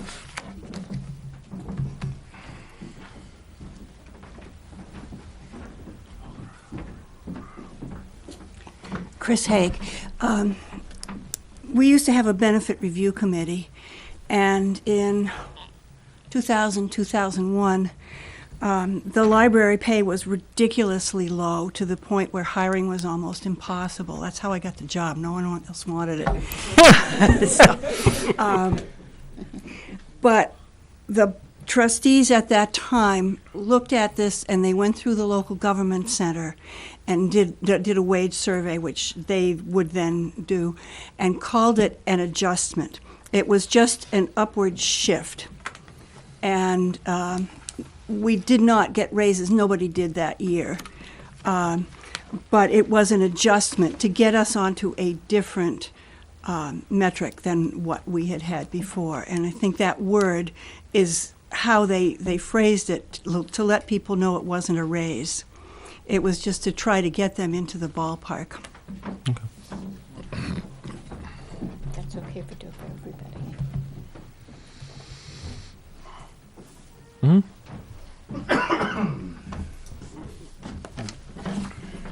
Frank Campana. I've asked, kind of asked a question before. I'm not speaking for or against the article by any means, but I'd like to remind the board that you've authorized a 3% raise as a starting point. Throughout the budget, there's a reduction of health insurance.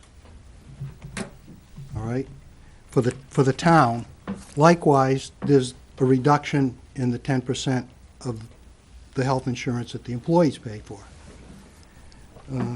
That totals a little over $43,000. Some of them are bundled together through both individuals and bundled together. So my question is, again, because I can't do it, and I know it might be a hard question to answer because, but there is an answer, I'm pretty sure, for people that can do it. Because people have different, family plan, two-person, single, so it might be, even if one plan was figured out. So has there been anything as far as what is the percentage, and I had to write it down so I would get it right. What is the percentage of raise an employee is getting to include their reduction in the health insurance payment?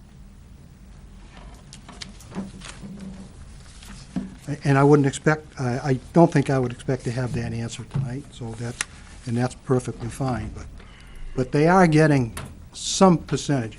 Might be only a 0.5%, I don't know. But, I want to know if it's going to be more than 3% with what you folks gave them and what they're saving on their health insurance premium.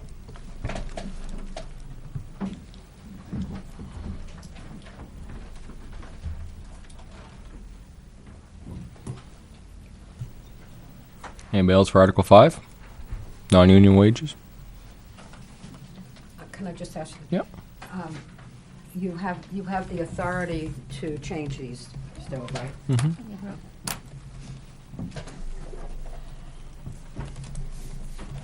Article 5? Article 6?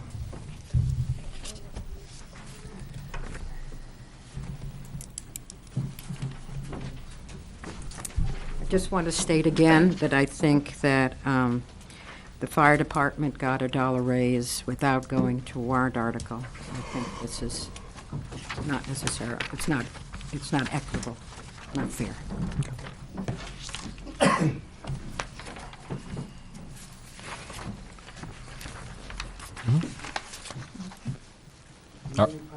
Yes.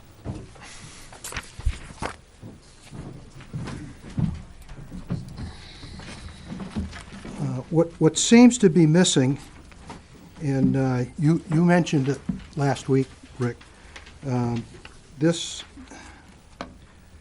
is only you did put it in annual cost. Right. All of them. Okay. Yep. Okay. That's, Very maybe I was hoping to leave those words out so I could say something. Sorry to blow your We were thunder. trying to take care of not having you come up.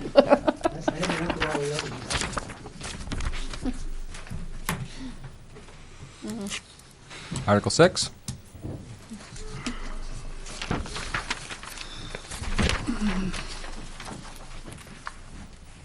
Was there a wage study done for other departments, other towns that resulted in this $1 an hour increase? And in addition to that, well, you could say yes or no if there was a wage study that was presented to you. Wage study is presented to us? No. Verbally? Yes. Okay. And has any consideration, I know there are some of the department heads who've gotten significant raises. Again, I'm not questioning the justification for that raise. But the Department of Public Works Director has a lot of responsibility, has a large number of people working for him. And I haven't heard the board discuss at all any wage increases for a department head that has the largest department, one of the most significant departments in terms of its impact on the town. I'm just wondering why. Rhetorically.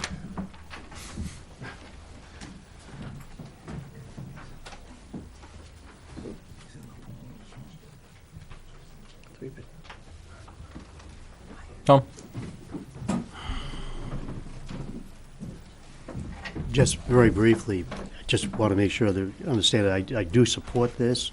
What I was talking about today, before, was the overlap and how it might affect everybody. So I certainly support this because I know that Highway has had trouble recruiting because of the wages, and that especially the beginning wages are very low for what's expected of them.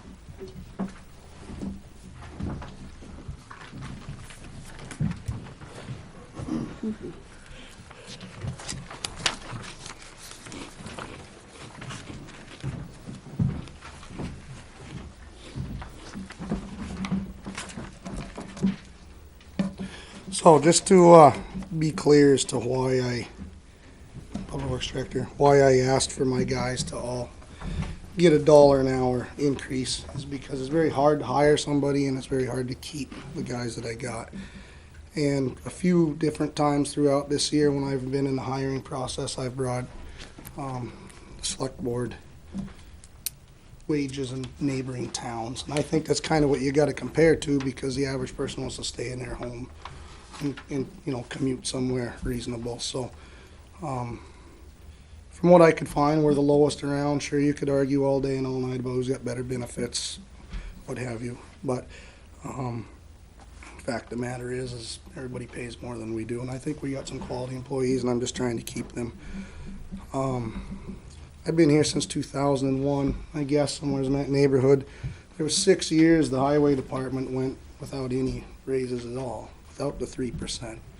So if you average that 50 cents an hour, just for easy numbers, that's, it's $3 an hour that we missed out on back in the early 2000s. So, and we never gained that back. We also had 100% of our health insurance paid for back then. Now we pay 10%. We didn't. The year we went to 10%, I actually got a significant amount less money in my check because I have a family plan. And this, by the way, isn't $1 an hour for me. It's just my hourly guys, but it's worth giving it to them. And the talk I hear about, if they get that, they shouldn't get the 3%. Well, might as well just ask for 50 cents then, because that's taking that away out of that dollar. So it's my job as a public works director to look out for the public works. And I'm very sorry for any other departments that might not be included in this, but I'm to look over the public works department. Chiefs are to look over their department. So it's not the board's fault no one else was involved in this. I'm the one that asked for my department to get the $1 an hour. So I hope I get everybody's support. We have a very good crew, and we don't just hire truck drivers. We hire truck drivers that need a mechanic and have some sort of operating skills, running plow levers, and be on call for 6 months out of the year and maybe 4 months out of the year. And you can go to Audley and hold a steering wheel for $20 an hour. There's not much incentive to stay up all night from town of Weare. So I hope I get support out of it. And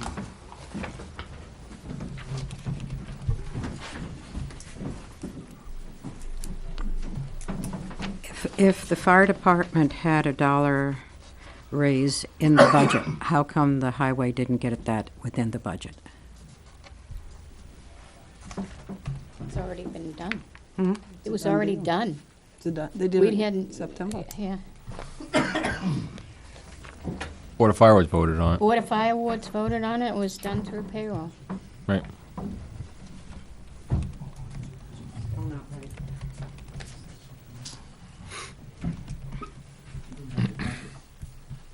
Anything else on 6? We'll have to find it. Move on to Article 7.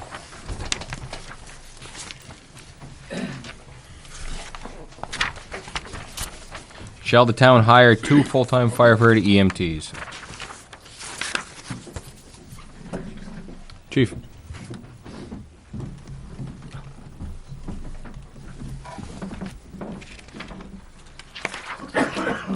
Lots happened in the last couple weeks. We went to the Finance Committee, some feedback from them, and in discussion with the Board of Fire Wards, I would like to add or make a slight modification to this particular article and the next one. Let me just go right into it. Yep. So the article as it is written in number 7, I would add a sentence, and where you put it towards the end of that article is, should this article pass, the wage line for part-time EMT firefighters will be reduced by $39,312. And that's the equivalent amount of hours that this article represents. How much was that We just- again? 39,312, Thank you. Which article's gonna, 7. 7. And just to jump ahead, because they are somewhat linked, in Article 8, we would remove the very last sentence, which talks about the article being, if 7 passed, then 8 would Be be void. void, yeah. so you're saying that if this article passes, then you would reduce the what? EMT fire? The part-time EMT firefighter line, which is account 151 for us. At 39,312? The 39,312. Okay. What line?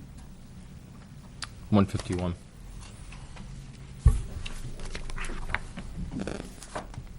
Question?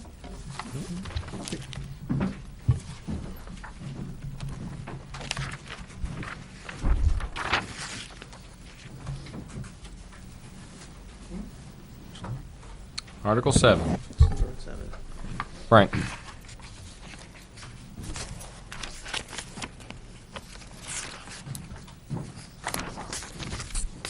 Yeah, just changing my question a little bit. Let me see if you'll allow me to ask this question before the change that was just proposed. It's indicated in tonight's handout that it would be $171,152 would be added to the budget. Well, The annual budget. the annual budget, right, I get that. Be 2020s. Well, pardon me? That'd be the 2020 2020. budget. That would be the annual amount. Yes, yes, yeah.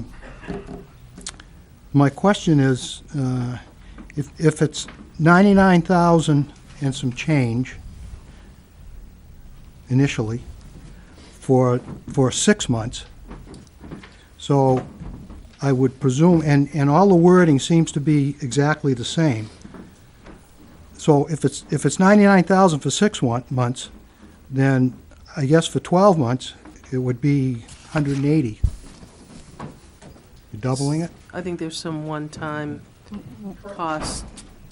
Associated. Okay, well, let me give you Okay, go ahead. the exact number, then we'll take it from there. I doubled 99,576, Yep. and it comes up to 199,152. That I can handle, I think. I'll let him answer. Okay. There's some upfront Sure. costs, just like there is on the PD one. Okay. There's first-time costs for outfitting and other And things. actually, that was going to be a second him- part of my question, if you have some type of answer, I don't know. You know, that's only, no, I didn't mean that to be critical to him, I don't think. didn't take it that way, Frank. Okay. this time. You left me leeway to give you any answer. Okay, that's fine. Eating up time up here. So is there any indication of what it will do, what these two people will add to the operating budget beyond wages, taxes, and benefits? Because it will, I'm sure it will have an impact on the operating budget, uniforms, maybe classes, but I'll let you address that.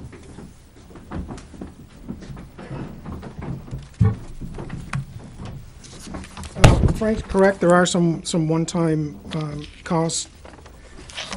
Protective clothing, the physicals, immunizations, those kind of employment or pre-entry kind of things. Uniforms are in there. I didn't see any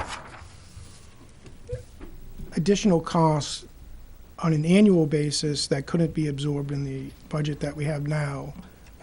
Perhaps it might be out a couple of years, but in the, we're covering that in the one-time costs in this warrant article, and that should sustain us for a few years anyways. I don't imagine those costs to be overly great.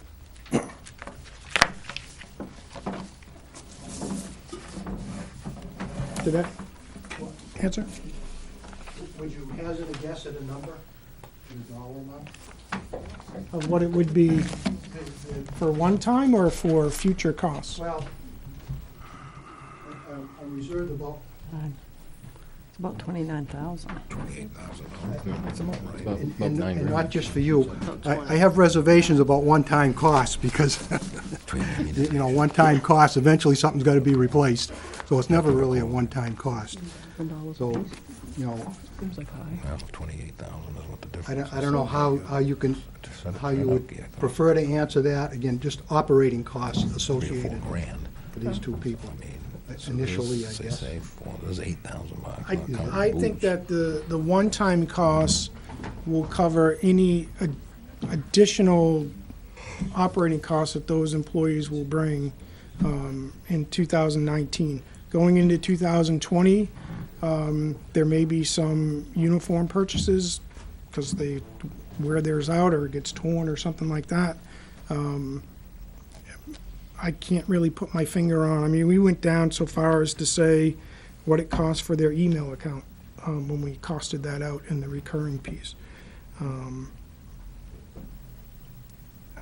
I don't anticipate more than $1,000 a person in unforeseen recurring costs. Because you must have some type of track record of people that are already there. We do. These people are also coming in the door As far as costs. at a training perspective that should sustain them for the foreseeable future from their baseline training, where they have to, by state of New Hampshire law or rule, they need to be a firefighter 2. They need to be hazmat operations. There's some NIMS compliance piece that they need. They also need to be whatever their EMT level's going to be.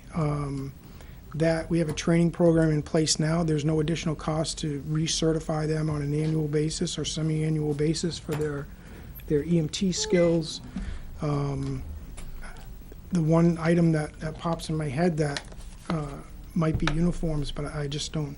I don't see that anything coming out of that for a couple of years. Yeah.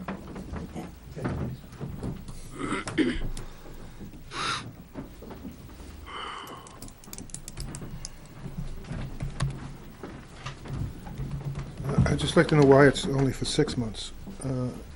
The police department has got a request as well for an additional full-time officer. That's for 9 months, and our track record there has been great in terms of hiring, but why 6 months? Is it because of personnel, or is it because of some financial reason?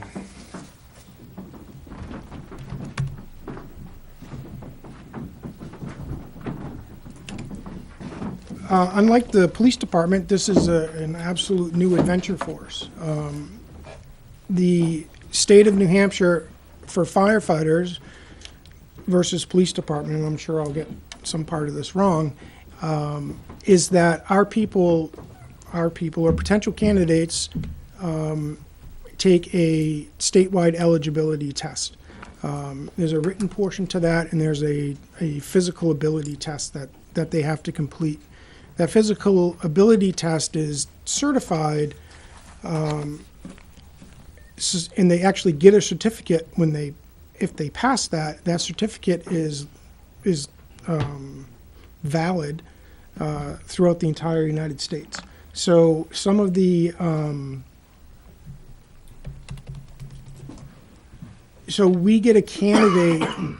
We're looking at candidates that are eligible to work day one.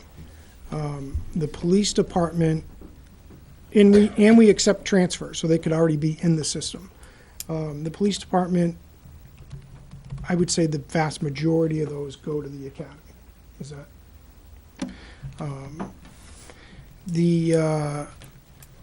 We chose 6 months, not necessarily for the financial reason, is that if we get the okay for March 12th, that it's going to take us 3 months to get geared up for that, to identify those candidates, to do that background process, to get them in. I felt that's a more realistic date for us because, again, we're starting from scratch and not filling a vacancy in a position that's existed for prior to. Chief, excuse me. Are you looking for a certain level of EMS? Yep, we envision, or we'd love to get a firefighter paramedic and a firefighter advance, EMT.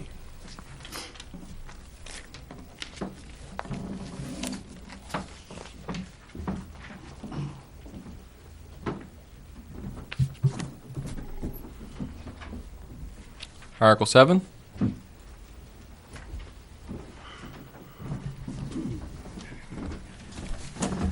Now I'll ask the question on the proposal that the fire chief made. The $39, jeepers, $39,312, what is the reduction? Is it off of the 171, 152, or is it off of the 199, 152? It's the 1511, the account that ends with 15. Yeah, he's saying propose or default. Yeah. I think it's whichever passes. No, it doesn't come off with either. Pardon me? It doesn't come off either one. Oh, So, okay. Would So you- what- Can I jump in, Frank, just real quick? Yeah. 'Cause that's a- I guess I just want to know what's the correct number, either here or here. Yep. So, the full-time, we don't have any full-time employees in the fire rescue department. And so the assumption is that in order to be consistent with the chart of accounts that Beth uses, is that we'll end up creating a new line for these full-time wages. And so the reduction, we weren't going to reduce the amount of money in full-time wages, we're actually reducing the amount of money in the part-time wages, which is a separate line item, and that's why we call it out differently. The cost of the full-time people, year one is $99,576. That full year cost is that $171, $152. That number is apples to apples, and then the reduction actually comes out of another line that we're essentially replacing those hours. So the 171, 152 is correct? That's the annual, that's what you like to see, that, what is my annual recurring cost? And that is the 171, 152.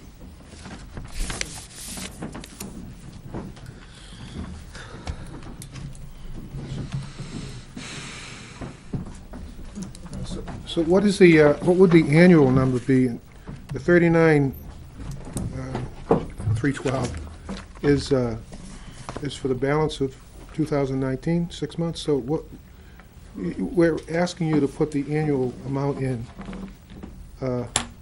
2020 for the for the firefighters.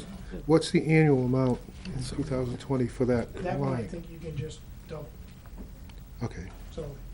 You might want to add that onto the, It is. It is there. It is.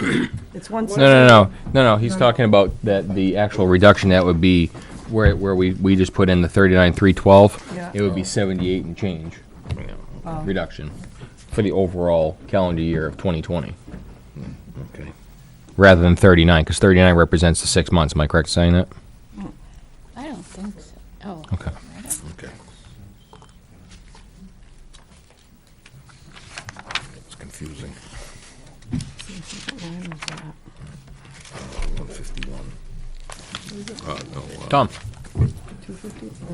293 is the wages. I don't control it, the heat. I didn't see the fire chief's presentation when he presented to the Board of Selectmen. It was a night that I wasn't here. But he did present probably the same thing to the Finance Committee. And it was an extremely thorough and well-planned presentation that really, in my mind, showed a plan for the future of the department and how all the pieces would fit together, including this piece of starting out with 2 full-time employees. So I would support this article.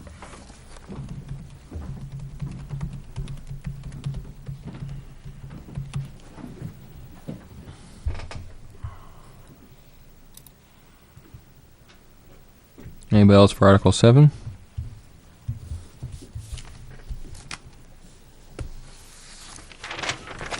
Okay, move on to Article 8.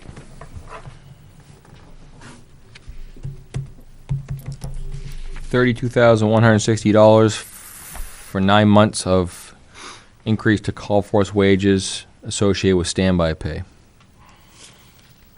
Annual cost would be $42,880.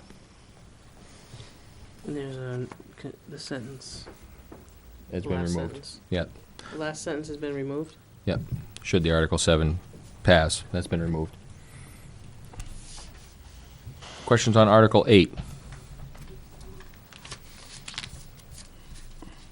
Move on to Article 9.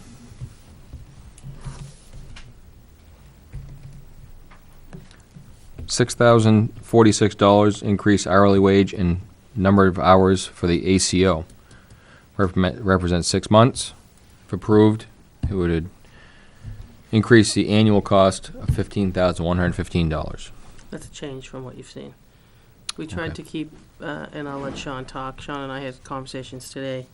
We tried to keep everything, because it was like 6 months, 9 months, 8 months. It was like, so theoretically, we backed this one off to 6 months. Okay.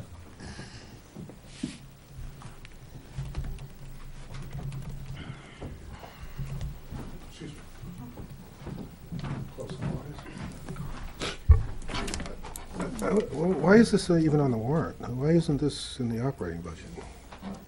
I mean, you're getting down to a level of minutia within the department that you're asking the taxpayers to kind of make a decision on $6,000.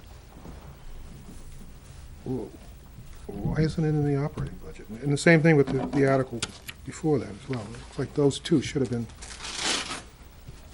There was discussion, the one before that, is to Yeah. pull it out. One of the meetings that you weren't here, they asked that we pull it out of the proposed budget and put it on a warrant article for the standby pay. Who's they? There was several speakers. Oh. One speaker. Well, it's that easy to get the board to change. It just doesn't, Article 9, as a minimum, should, to me, should be an operational expense increase, not a article. I mean, as a taxpayer, I'm going to go in and look at Article 9, it's $6,000. I don't know, I don't get it. $6,000 is, I don't know if there's been ever an article on the warrant for $6,000. Less. 6,500 fireworks. Huh? 6,500 for fireworks. That's in the operating budget now, so you don't have to worry about that. No, fireworks. No, fireworks is still a budget. Still a warrant article. Yeah, still a warrant article. How much? 6,500. Oh. Yeah, it's This is what? 7,000 for hazardous waste day. Oh, But that got put in the budget. that's in there. That's in the operating budget. Am I correct that this position is presently vacant? And I have been hearing from every department that hiring is a problem because other towns either hire people away from us or applicants don't even continue to the interview process because they see the pay. My guess, and I don't know, is that this needs to be here for hiring purposes in case we get a default budget. Because if we put it in the regular budget and then that failed, we would still have this hiring problem. Yeah, because this increases the dollar amount per hour, but it also increases the number of hours. Yeah. Helene Kirk again. What's the salary for the ACO now? Currently, it's $11.70 an hour. an hour. And this brings it to what an hour? 15. What? 15. 15. And they had 20 hours at $11.70. This acts for 30 hours at 15. Okay, and just to put things in perspective, everyone is having trouble hiring people because we don't have enough people It's the economy. for the economy. So we're just in line with everything else that's going on. I think the other thing with that job too is that you're on call really pretty much 24/7. I mean, you can't go shopping unless you've got something with you so they can contact you. And if you're in Concord shopping and somebody's dog's running loose or the police have got to interact, or you've got to run out to catch the dog.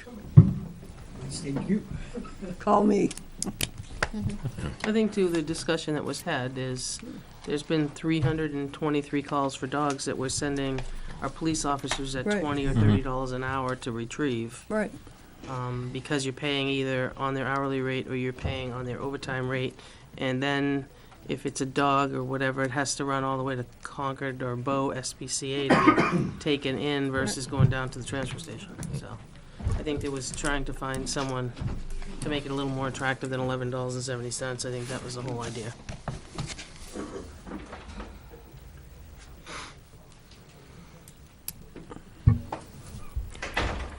Comments on Article 9? Article 10. Shall the town hire a school resource officer? Represents 6 months.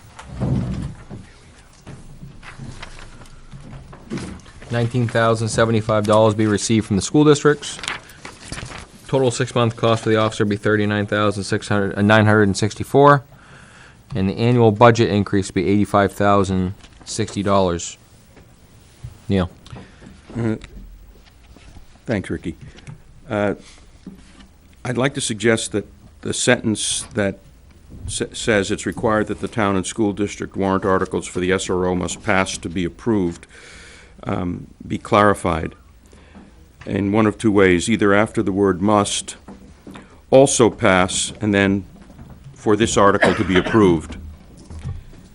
Or, this article will not take effect unless both the Weare School District and John Stark School Districts pass their SRO warrant articles. It's just not very clear that this is conditional on all three units approving. Thank you. Did somebody get that? Did somebody get that wording, or? No, I didn't get it. I said I just must did- also pass, and then he said Yeah. all three schools have All to. three. Well, Approve. both districts have to pass. This article will not take effect unless both the Weare School District and John Stark School District pass their SRO warrant articles. They have, Option number 2, wasn't it? Also, the word also yes. on the second full line up. All three Must need to also pass pass. Right. Right. We can probably figure wording out.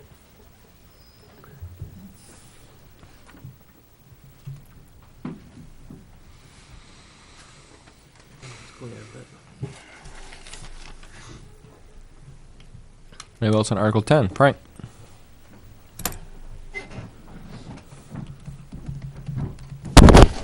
My question is similar to the two full-time employees for the fire department.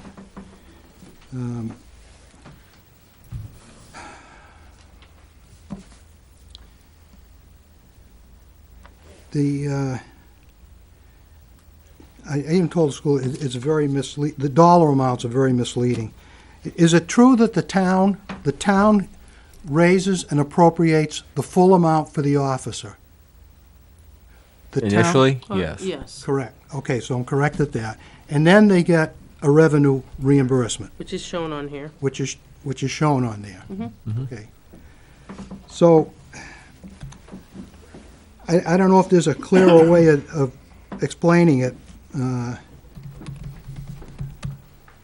mean, that's very enticing to say that the town gets reimbursed, but that reimbursement from the two schools does not go to the police department budget. If it comes in as a revenue, where does it go? On the Where is it revenue- accounted for? The revenue side, The revenue side, correct. right? So in a roundabout way, we do get a revenue, Yes. okay?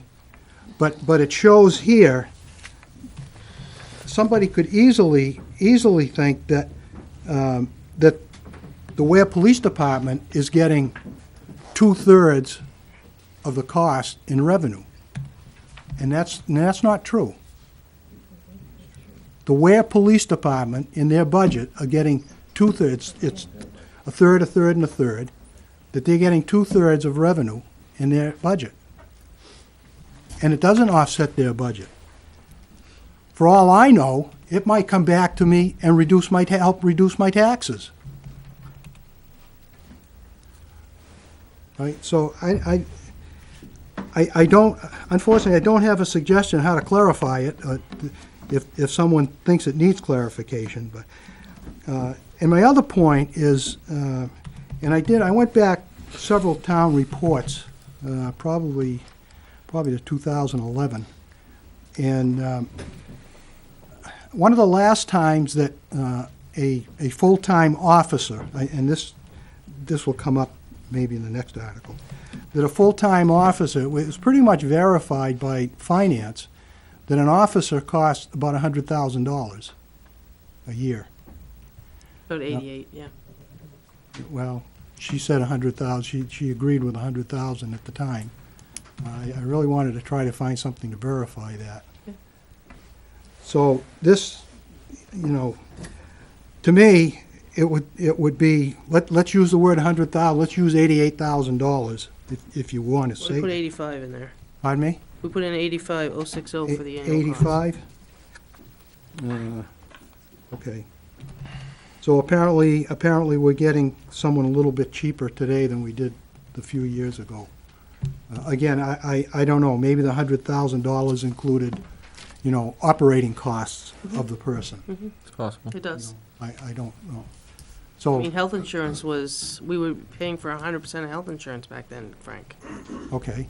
Yeah. So if you had Well, a now family. we're paying for 90%. Right, but if you had a family plan back then, I remember insurance, the package that we had Yeah, was much more expensive than the package we have now, okay. because we have increased deductibles, changed prescription plans Okay. to try to make it affordable, Okay. and possibly that could be it. Okay, yeah, I would concede to that. Yeah. But it's, I don't know, I can't offer anything, constructive to get rid of this, receive 19,000 from the school districts. If worse comes to worse, at least say 19,000 from each school district. But again, that's misleading to me. Well, Again, it's I'm very not- confusing, Frank, because the schools are done differently than we are. I know, July 1st to June 30th, so I what we're gonna understand that. actually receive right, yes, only gonna be a portion of what you're gonna see on both of their ballots. yes, Because they're budgeting for the July 1st, 19, June 30th, 2020, entire school year. right, they're in a calendar year. I Right, so get that's that. why it's not gonna line up Yeah. in a row. Yeah. It's just, I don't know how you make it any clearer, because we can't, that's how much So- we'll receive in 19 for it. So in actuality, what does it say, where's the time frame? 6 months. In actuality, that $19,000 will be received. That's actually, even for the calendar year, that doubles. That's going to actually double, right? For the next For year. the next year. 2020. Right. Right. So what you're gonna see on the other two articles is a much larger number than $19,075. Okay. Because they're budgeting for the entire year, which is half of 2020. Half, right, it's half and Right. half. And half of the 6 months is school, and half of them is town. Because you think about July 1st to December 31st, you're gonna be at the school for half of it. So, Okay, there's not an easy way of doing it, I'll agree with you. pardon me? There's not an easy way of doing it, we've tried to explain it the best we can for what we have. Yeah. Because it is mixed, you're not voting the same years. Right.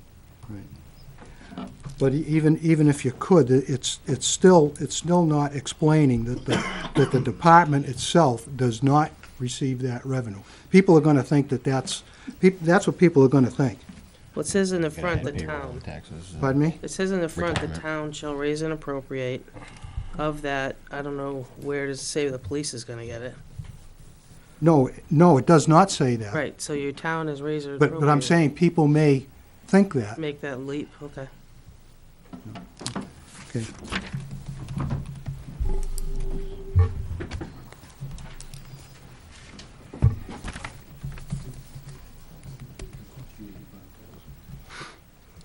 Anything else on Article 10?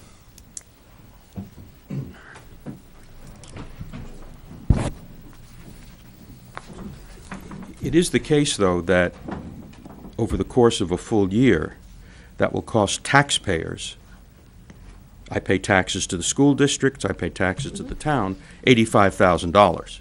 That's correct. My town taxes will cover a third, my John Stark taxes will cover a third, and my school district taxes will cover a third. But I'm out the full $85,000. That's correct. Yeah, sure, absolutely. Thank you. Yep. Right. There was a little contribution from Henniker there. Yep. Yeah, a little contribution.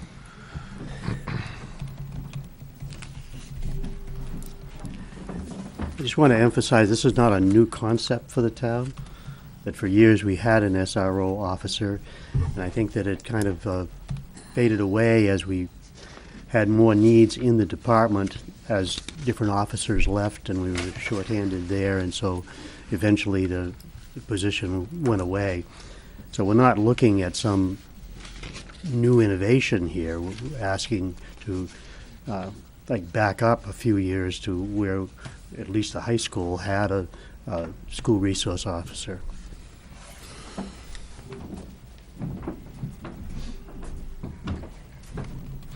Just to, so people are aware, when I went to the school board meeting, they made it clear that this officer would be part-time in the high school, part-time in the elementary school, and part-time in the middle school.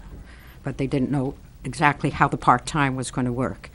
But just so that it's clear, it's not just for the high school. Correct. Shared. And then in the non-school months, the town would. Say what? And then in the non-school months, The the town would town would have that person. And vacations and, Vacation weeks, yep. right, vacation weeks, et cetera. Right. Actually, if you bear with me, a similar question as far to this article is the firefighters. What is discussion or what estimate is out there for operating costs of this person? And when I say that, it was not raised by me. It was raised by, I think, someone at the board. Later on, you're going to have an article for a fifth cruiser. I do remember that I think the very first SRO, there was a car that was donated, painted up and decorated and all that kind of stuff, dedicated to that person. It went home with that person with the rationale that, well, you know, why should that person leave the school, drop the car off at the police department, then go home and then in the morning do the reverse procedure. You know, just let them take it home. So, you know, what are the plans for a car for this person? Is it, in fact, again, it was not raised by me, is it gonna be this 5th cruiser, or one of the cruisers? And if it's one of the cruisers, do we need a 5th car? You know, is that gonna be the driving force? And again, what, you know, how does that add, well, that amongst other things, add to the operating cost? I mean, you know, the cop has gotta be outfitted. It costs probably a lot more to outfit a cop than, as you say, you know, closer to the 100,000. You know, bulletproof vests, Yeah, ammunition for the training. 85 is inclusive of the one-time expenses in the outfitting. Well, okay, you know my views on one-time expenses, all right? There's no such thing as a one-time expense, all right? Because a bulletproof vest, even if the guy doesn't use it, what's the life expectancy on the shelf? 5 years. A radio, if the guy doesn't use it, you know? When it comes time to change guns, you know? You got I think a $4,000 budgeted item for ammo. It's one of these pre-buys that you did, some of the $96,000, you know, that you pre-bought stuff. So there's no such thing as a one-time expense, unless somebody can tell me a one-time expense. Give me an example. So there are other costs associated with this person that are, I will say hidden in this respect, that maybe nobody knows exactly what, well, nobody knows estimated what that cost will be. He's gonna go to training, he's gonna have, you know, he may have some overtime for some reason. He's gonna have vacation times and all that kind of stuff. Just, So- Frank, the SRO, the ones that I'm thinking about never took the car home. Well, I thought that red car went home. The With red Pete, car? and I think it was with Peterson. It was a donated car, and it was painted red. I don't think Peterson was ever the SRO officer. Well, I don't know who the first one was, but, Yeah, I mean, I remember seeing it up there. yeah. Oh, It was, Bill Duffy. Duffy was one, Kenny Cox was one, they're in Concord and Merrimack, Okay. you know, and Nick Nadeau Well, was Milford. as I say, I can always be corrected if I'm wrong. No, I But- think they used to, which I think the intent is now. It's too many conversations. The intent is they would come into work just like anyone else, and if a cruiser is available, if they're not out doing something, then they would take an available cruiser to whichever school they're going to. And that way, if there was something that happened during the day, they could reapply for either school. I understand that rationale, yes. Okay, I there was understand that. never an intent to buy this person a car. Yeah. Well, no, I didn't say buy a car. I said they're gonna have a car. Yeah, So- but that's not so- the intent, because if there's not one available, they'll take their own car to the school. Well, That's I the think- intent, whether it's acceptable I don't or mean not, any but- disrespect, but I think that's a pie in the sky. Okay.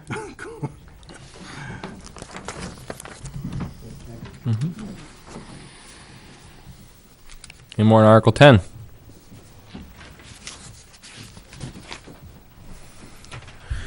Okay, we'll move on to Article 11. Shall the town raise and appropriate $49,554 for adding one full-time police officer to the existing police department? This will cover 9 months of benefits and wages. If approved, the annual operating budget increase will be $85,060. Want me to fill you in as to why this one didn't get changed? Yeah, absolutely. Okay, so this one, I had said earlier that we did our best to try to represent 6 months and some 9 months. So the thought behind this is, right now, currently, we just did some oral boards last Thursday, and right now, there is 2 potential candidates going through the process. One, we have a current opening, and the second one, as long as one doesn't wash out, the ability to hire possibly April 1st is greater, because we have to, at this point, we have 2 candidates going through the process.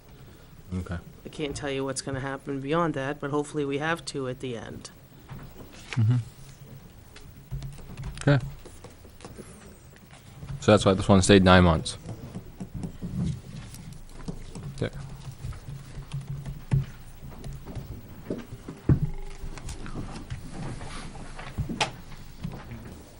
Now, what is this going to do for the town in terms of coverage?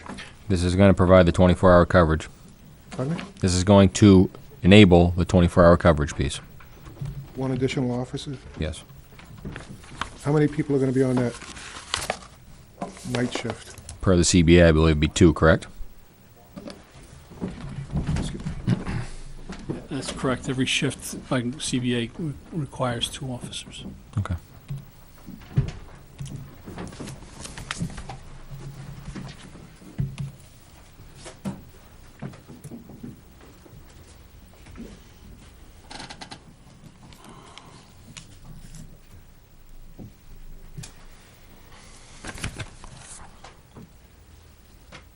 Anybody else on Article 11? I'll make it easy. We still are in fact down one person in the department? Mm-hmm. Okay. Any prospects for? Yes, that's what Naomi was just Actually, I speaking think you of. might have been out in the lobby. Oh.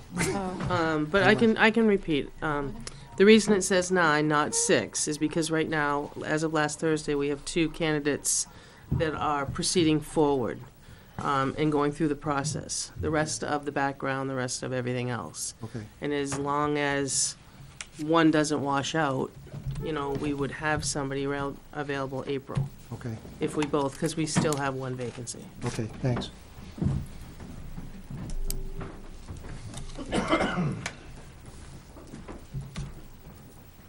Anybody else? Article 11. Tom?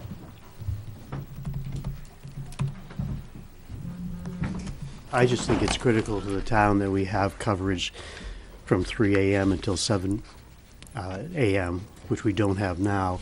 And if this will allow for scheduling that would do that, then it would be an immense safety factor that would be an improvement for the town.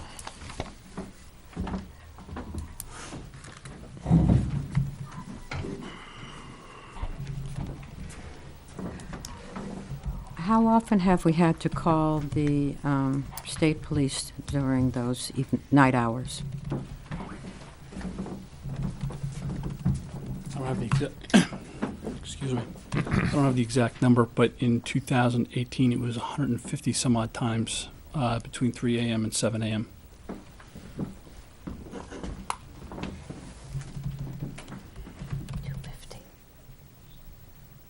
It was 150, correct? Ish? 150? Yeah, it was 150 and change. Okay, sorry. In 2017? 18. 18.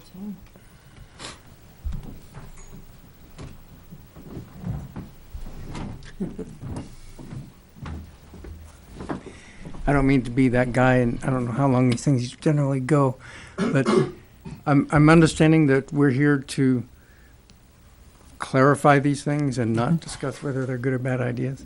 Is that true? Yeah. More so clarify, again, why they're on the warrant and any questions you may have regarding Yeah. the actual so article. If I could just ask, maybe we could reduce the good idea, bad idea.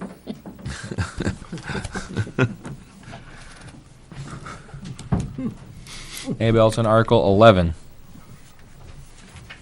Article 12.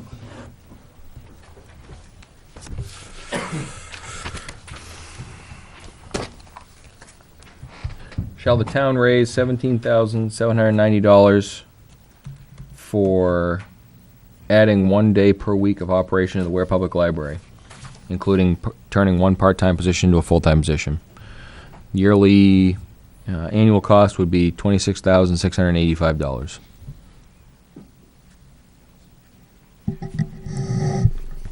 Recognized for Article 12.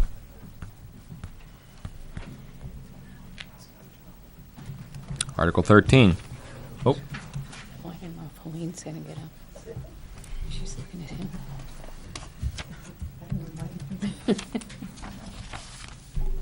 we good? Good? Okay. Yeah, she is.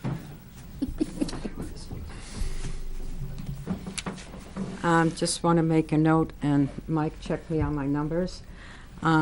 This year, we had over 4,000 Weare residents use the library, correct? Pretty close.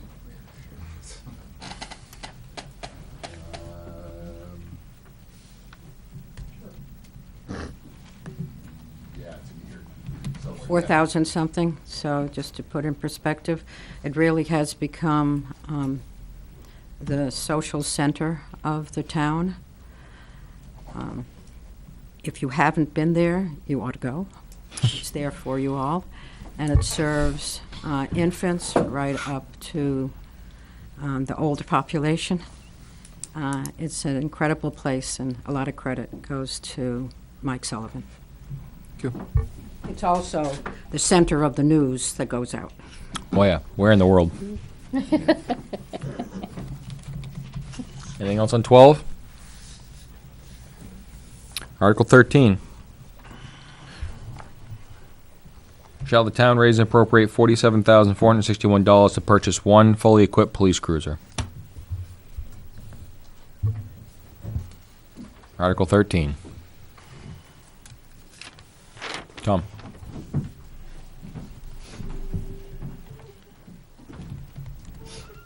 Just to review the history of the cruiser purchases, in 2016, the chief presented a warrant article for 5 cars to replace a whole handful of junky cars, basically the old Crown Victorias that were falling apart. And that article was turned down by the voters. So the following year, the article was rewritten with a request for 3, and that passed, and then in 2018, there was an additional car added. So this car this year would bring it up to that 5 that was initially requested back in 2016. Thank you, Tom. Chief. This car, using Tom's reference to history, in 2016, the year that we did not get new cars, we spent $57,000 and some change on vehicle repairs. Since we have put the new cars into the line, in 2018, we spent less than $17,000 on repairs. So there's a $40,000 difference in repair costs. I don't think that's insignificant, and I would encourage you to get into the habit, if you want to call it anything but that, go right ahead, but get into the habit of replacing a car a year so that we can keep the costs of repairs down and keep a fleet of quality vehicles on the road for officer and public safety.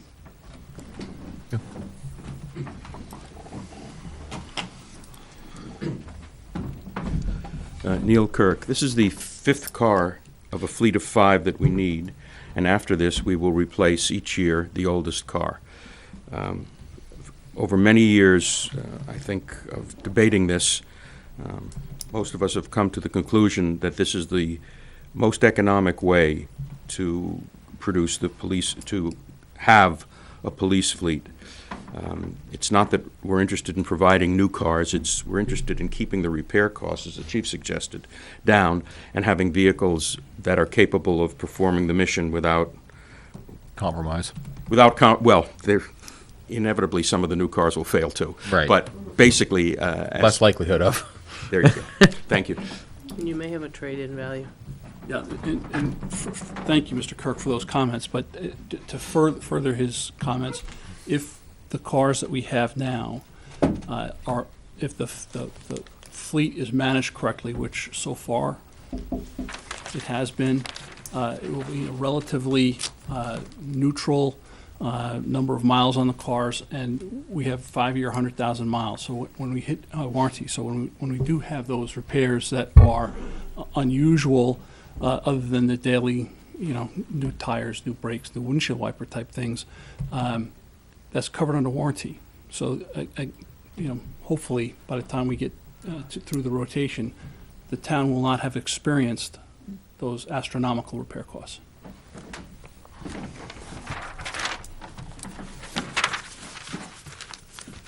Anything else on Article 13? Move on to 14.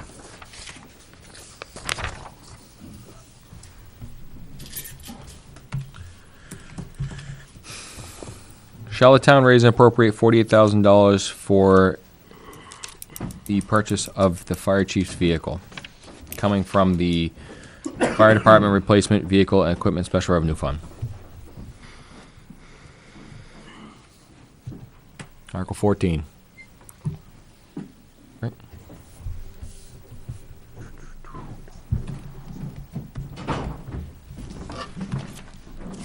Mike Montana. I have to approach this delicately, to be sure. I guess many people understand where the $48,000 is coming from. It's a percentage of an insurance check.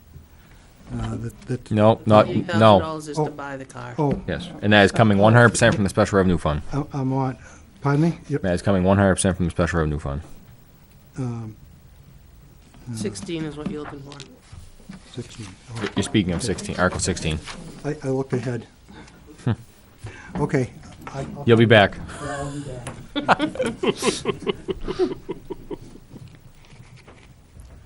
Article 14.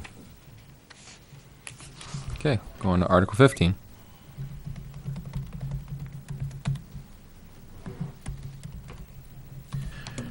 Shall the town raise and appropriate $25,000 for the purchase of a semi-rigid rescue boat to be funded from the fire department vehicle replacement and equipment fund? Article 15. Okay. Article 16. Oh, go ahead. If you want 15. Just want a clarification. Okay. So this fire department replacement vehicle and equipment special revenue fund is all from the ambulance? Billing. Is that correct? Yes.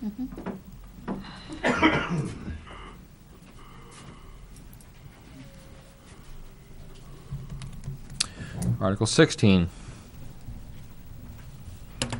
Shall the town raise and appropriate $40,000 from the special revenue fund for the replacement and purchase of 4 thermal imaging cameras? Article 16. Right.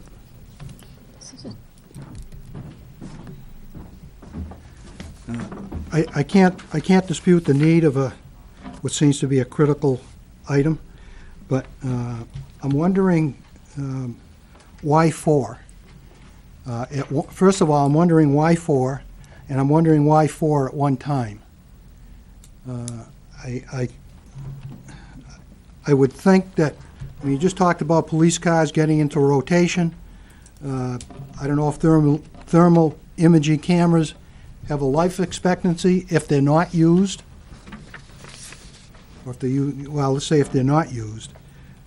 I think it would probably be, as a suggestion, more prudent to, maybe get 2, maybe 3, and then you get into a rotation, so we don't get into a rotation of replacing these things wholesale. If you replace, I presume we already have 4 that they're going to be replacing. We don't have 4. There are 4 on board. Well, you said no. Police chief probably knows. So you're replacing 4. I didn't say anything. Pardon me? I mean the fire chief. Yeah.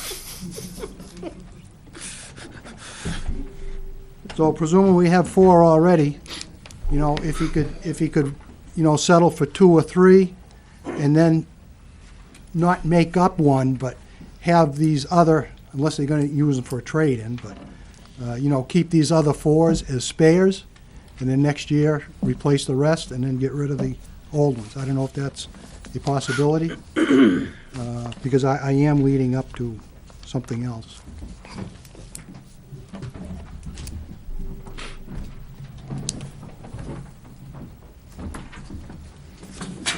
One of the issues that we run into when we have multiple pieces of equipment is the standardization of that equipment, especially when it comes to, or more so, when it comes to items, safety items. The cameras that we have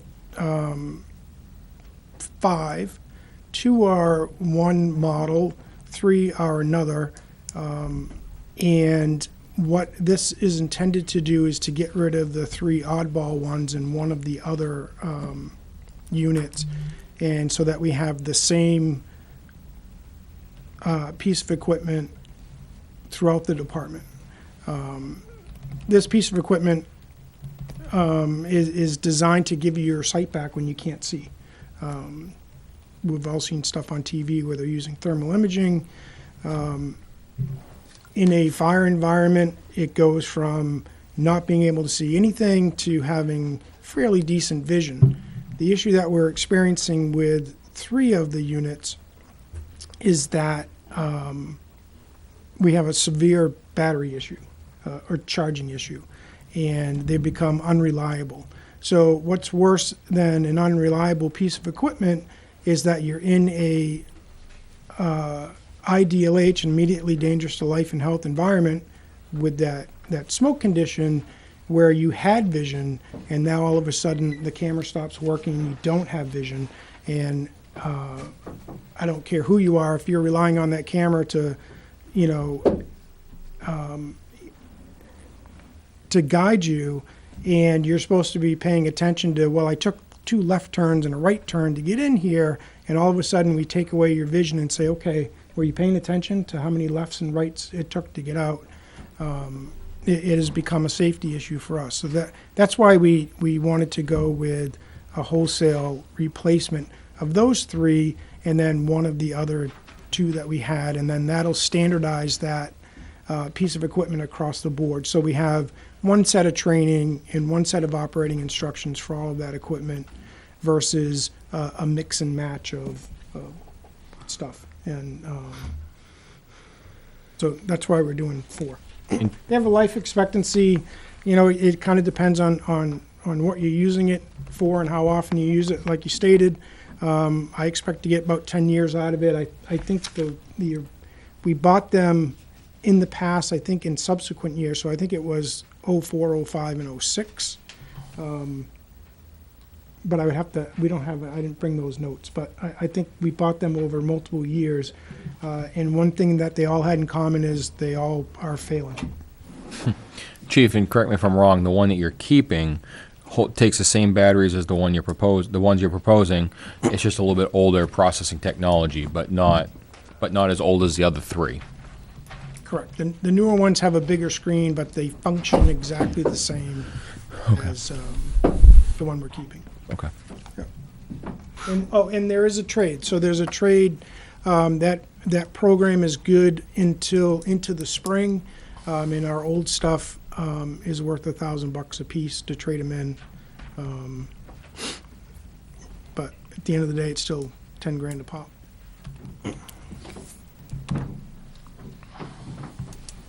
Any other questions on 16, Article 16?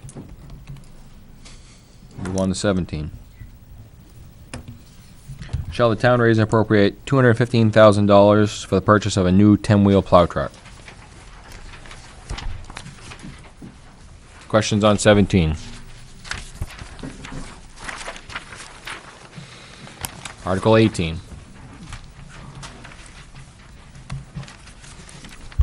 Shall the town raise and appropriate $70,000 for the purchase of a new skid steer. Let's start that rumor. Yeah, I know. I have something else on the brain. Skid steer, Bobcat style apparatus, with $20,000 to be withdrawn from the transfer station equipment capital reserve fund and $50,000 to be raised by taxation.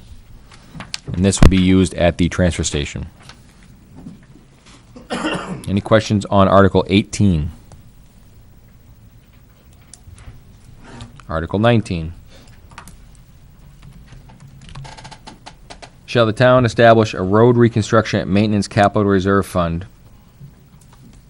with the amount of $480,000 to be placed in said fund, with $284,481 anticipated to be received from the State of New Hampshire Highway Block Grant Fund, and the remainder to be raised by taxation.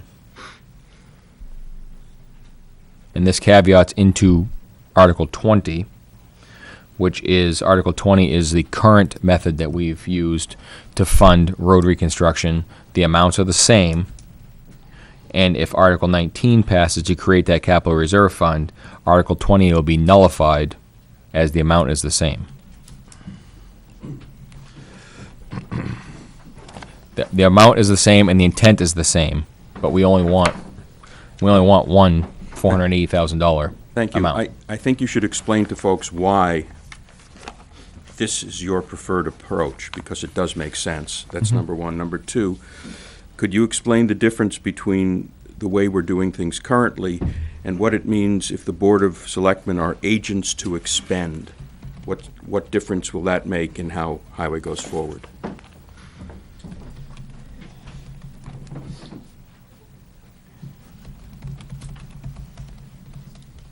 So as it stands now, the money that is raised is spent by the Public Works Director, and anything that's left at the end of the year goes back to the general fund. But establishing this road reconstruction and maintenance capital reserve fund will keep the money that the taxpayers voted to put to road reconstruction for that intent and that purpose. Now, with that said, so if there's $20,000 or $30,000 that transfers over from 2019 to 2020, 2021, et cetera, that amount will be used for road reconstruction year after year, regardless. It will not go back into the general fund at the end of the fiscal year.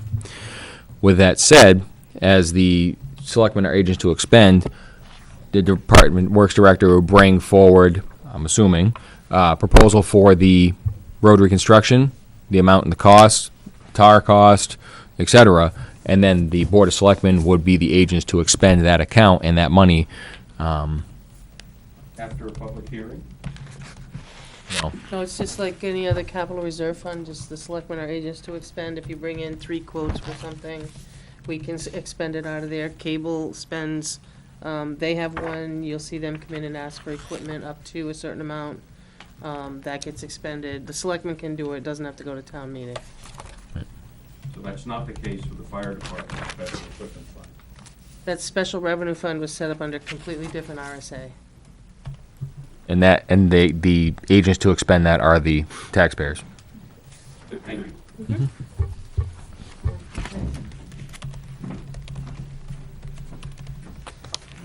So in a sense, what we're doing is setting up savings, I'm using some other words, a savings account. So when we have money left, we put it into savings. Then if one year we need a lot more, or the weather is more cooperative and highway can do more, then they have the money to do it. They don't lose it. They don't lose the money as now they do. I know, but the money is for the same purpose, right? Correct. Yes, year after year, that money will always be for the same purpose. Okay, and previously, that money has gone back to the taxpayers, Back to the general fund, back to the general fund, which then can go back to the taxpayers. potentially. Is that correct? Potentially, yes. So, and again, just to, There's money been left over. if there's anything even left over. Director Knapp said a nice piece at the Finance Committee meeting where, he tries to keep, for no better terms, a rainy day amount in there, just in case something were to happen after all the asphalt's laid down and it gets cold and the ground gets frozen. That event happened this year. We had a culvert failure. It was on the radar as something to be replaced, but it decided it was going to wash downstream before we could get to it. He used that funding, the road reconstruction funding, to put all the supports, the blocks on either side of it, to put the new culvert in, to put the dirt work, any hire trucks he had to have, et cetera, to cover that. And again, but if he didn't have that money, in that, would have been barricades across it. Right. The main reason is, you gotta go out to bid, or you at least get 3 quotes, for any significant amount of money.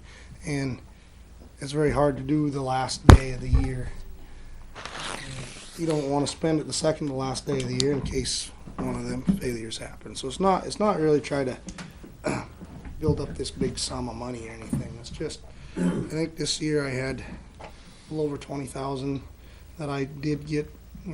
I bought some pipe and stuff, but I had to scramble real hard the last few days. We happened to be getting snowstorms and stuff, which is poor me. But anyway, it would have been just nice not to have to worry about that, and could have worried about it later. And like, go ahead. Part of that money is state money, right? Yes, And yeah. they'll let you keep it, they won't require it back if you haven't spent it? We They use let you theirs put it first. into savings? We use this first. Use theirs first. Then it's spent in the fiscal year, you're all set. Yeah. Let the taxpayer money sit and earn money. Fiscal year runs from July to June.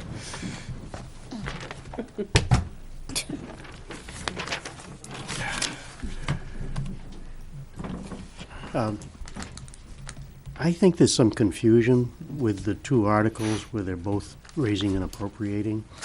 And I don't know, maybe it's already been clear, but I would hate to see either one of them fail, but it could almost be interpreted like the money's being raised and appropriated Twice. I just think there needs to be another link there in the language. Well, I think that's why to the last clarify sentence it. is there. I think that's why the last sentence is on 20.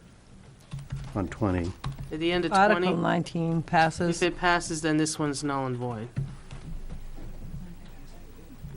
But I don't know if people are gonna get down that far. I don't know that they're gonna. Yeah, I just, Right. Put it in Article Establish the 19. account and Wrap it then into raise the 19. money in that. Passes then Article 20 will.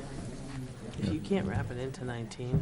just, you know, It just, passed just, as muster at I'm just DRA. thinking out loud, but I something agree. to the effect that in Article 19, Everyone, please. something in Article 19 to the effect of if this fund is established, the money raised and appropriated in Article 20 will be placed in this fund, Yeah. or something. It's just having the full raise and appropriate in both. On both of them On is. both, I yeah. think, I agree.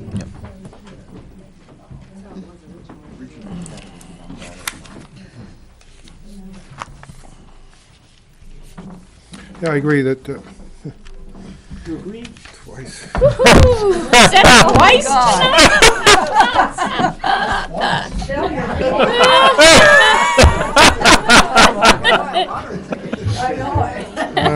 I think that Article 20 should be removed, but one thing, the wording of the first sentence, it says, for the purpose of reconstructing and maintenance prevention. It sounds like you're preventing maintenance. It should be preventive maintenance of roads, not maintenance prevention. Prevention. Yeah, that's what my copy says. Maintenance Tell the town. on 19. Yeah, and Maintenance prevention of roads, it should be preventive maintenance of roads. Yeah. It makes more grammatical. Huh? Depends on whose road. You agree, Yeah, Tom? Oh, preventive. maintenance prevention. Preventive Well, maintenance. Twice in one night? Please. Preventive maintenance. Yeah, I think that should be changed, okay. yep.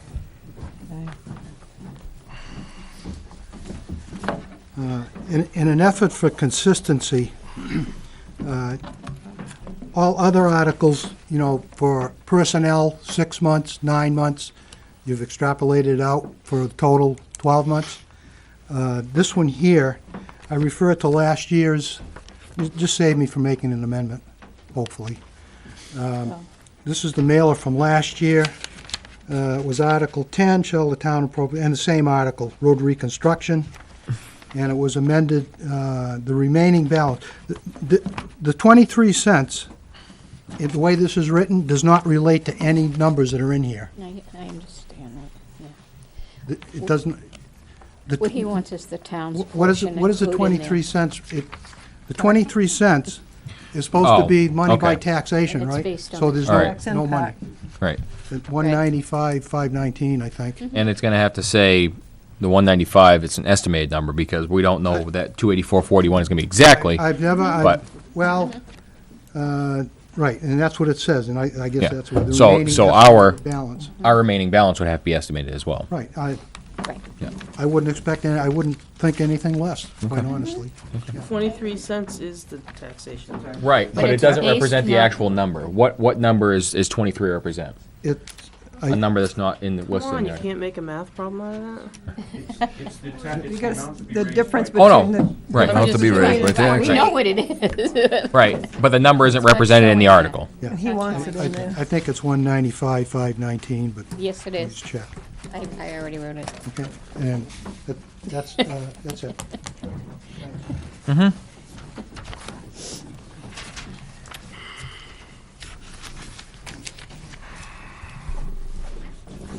This is these two are important articles, so I want to make sure we get them right. If you notice, they're for two different purposes.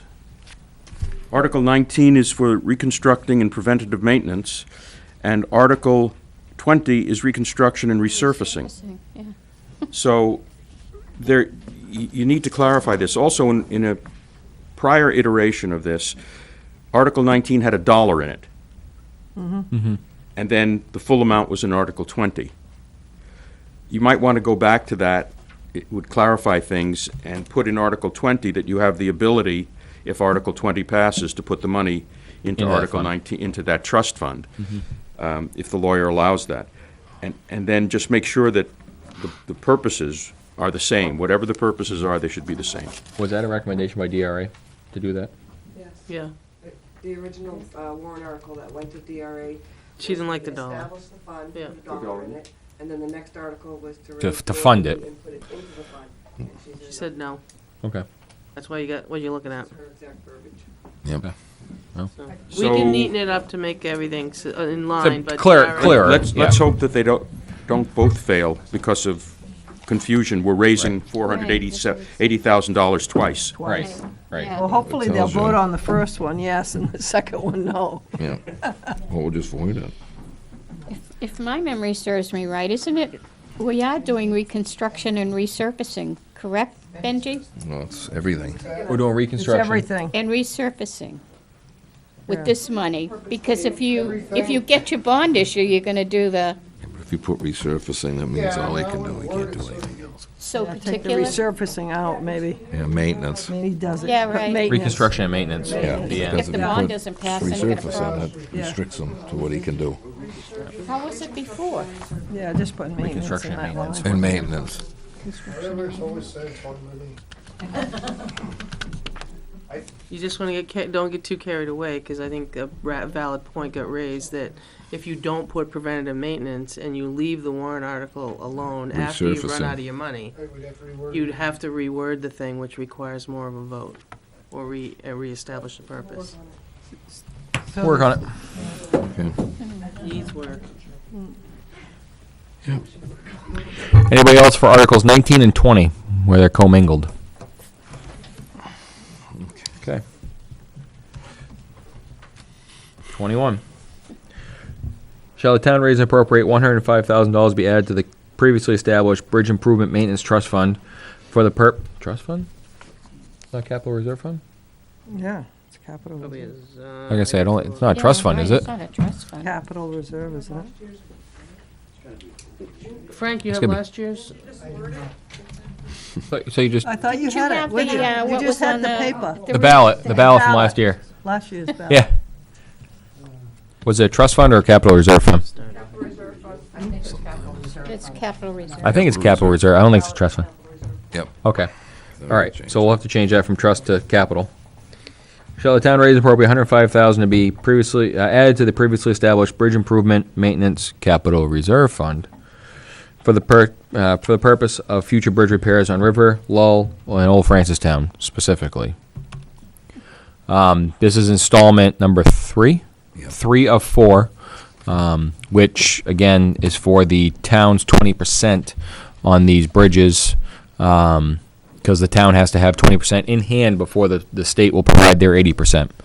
So, Tom? Shut this window 'cause my neck is stiff. I'm just wondering if it's necessary to list the specific bridges. The reason being that if an emergency came up and there was another bridge that you had to put ahead of one of those, and you're limited by the warrant article to only those 3 bridges, then, that's that. The other bridge couldn't be worked on, or we couldn't repair or whatever. Okay. I just don't know if it's really I think necessary. we set it up and established for that, though. That's what the. Initially, I think we established it for those 3.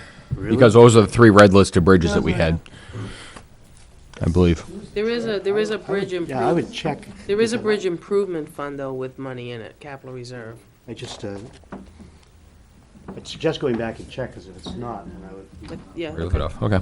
Last year, you didn't read that one. Okay. It did not read that way in the ballot. It just said, Ask Frank for his thing and look at it. Shall the I've got town mine right appropriate behind. the sum of $105,000 I got mine. I got it. She's giving us a hard time. Purpose of erecting a fair and/or replacing bridges. I got 2018 and 2017. Huh? Just getting punchy at this hour. Sitting there a long time. Oh, be prepared for the ride. We got more. I think only get. Yeah, in 18, it was written as, shall the town raise and appropriate sum of $105,000 to be added to the previously established bridge reconstruction capital reserve fund for the purpose of erecting, repairing, or replacing bridges. That was 18. And I've got 17 right here, too. I'd be surprised if it was different. I would be surprised if it was different, too, because I think that we voted, we wrote it the Article same number way as 18. 18. I think where it got brought up at the deliberative section was the explanation, That was a brain freeze. because I remember talking to it. Stared at something for so long. 12. Article 12 and 18. Okay, thank you. And Article 13 and 17, shall the town establish the bridge?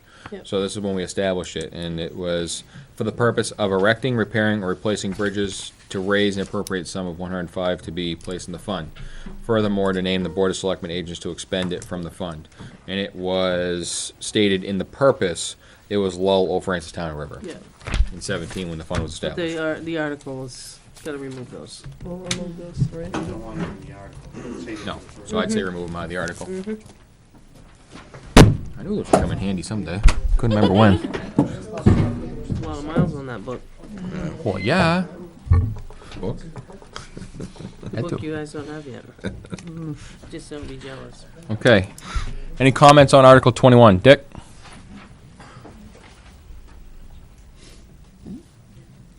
You all set? Oh, okay.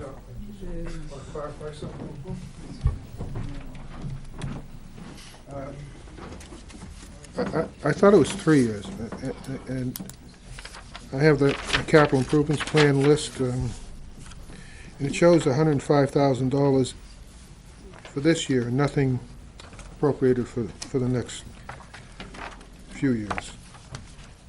So, if it is the last year, you probably should note it. No, there's one more year. One more year. There is? One more year. All right, thanks. But Dick, on page 5 of that handout, shows 105. Under 2020. Page 5. Oh, somebody else did that, I didn't do that. That's why it's wrong.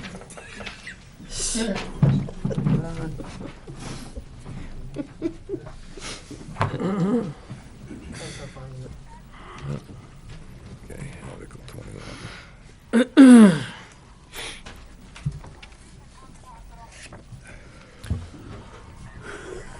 Any more for Article 21? Move on to Article 22. Shall the town raise and appropriate $19,000 for the purpose of having an architectural engineering survey done on the property on Quaker Street? We were going to add Inison Field, I believe. Yeah. And East Road for future recreational field expansion capabilities. I think that was a recommendation at the Finance Committee level that we were going to put Madison Field. Inison Field for, in parentheses after Quaker Street, and East Road, I don't know how we would term that. Gravel bank. Elmer Schmidt. Yeah, yeah, What? What is Elmer Schmidt property, Albert Schmidt property. ALMA. Article 22. Okay. Article 23. Shall the town raise and appropriate $66,500 to be added to the previously established government building and maintenance capital reserve fund for the purpose of re-roofing the safety complex? Commentary. Yes.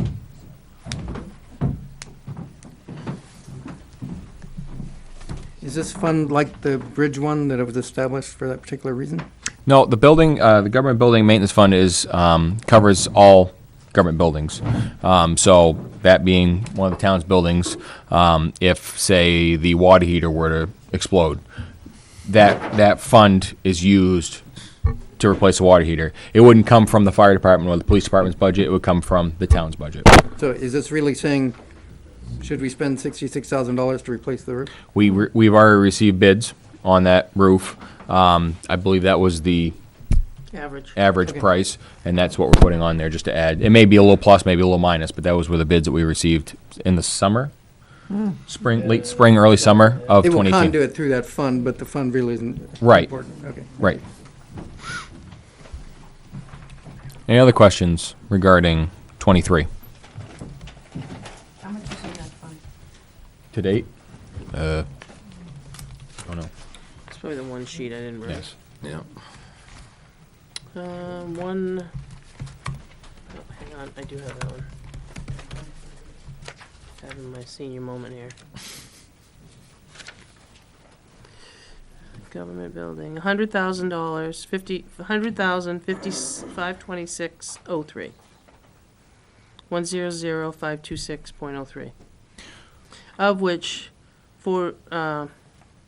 we've paid a third to the Walker Roofing for the bell tower, which that 49.5 got put in there last year, so the difference of the 2/3 of the payment is still earmarked for that, even though it sits in here.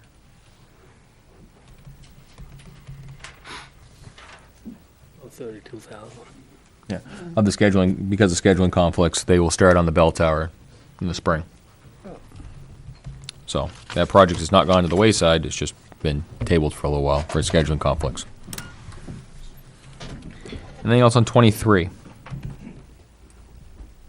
24.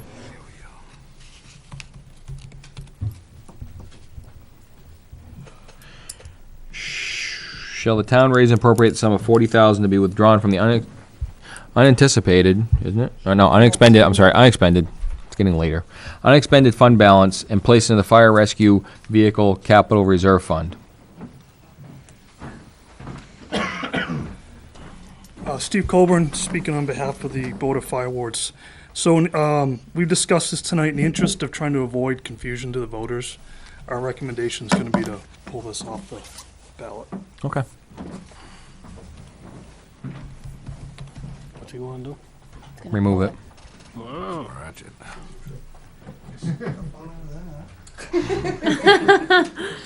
Stand for.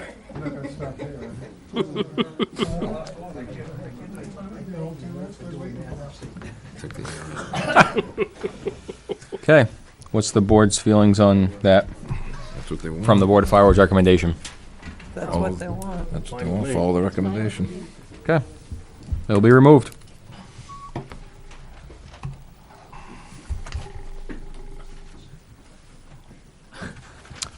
It's been Oh. removed, Frank. It's been removed.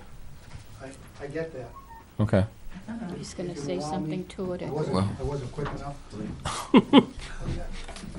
So, I appreciate what the Board of Fire Wards did. But let's remember that the town did not return any money to reduce taxes because things were tight. So had this been left on here, we would have found $40,000 in the unreserved fund balance. So the fire department would have gained, let me use that word, and the taxpayers would have lost. So let's consider that come next October or so. Thank you. We can agree or disagree on that one, but understood. Okay. Since it's been removed, we'll move on to Article 25.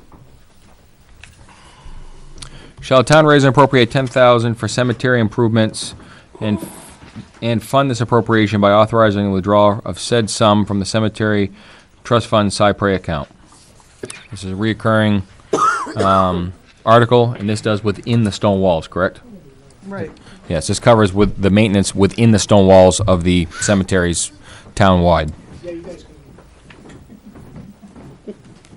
Comment on 25? 26. Shall the town raise and appropriate $6,500 for the purpose of purchasing fireworks for the 2019 Weare Patriotic Celebration? 26. 26. Nope. Okay, move on to 27.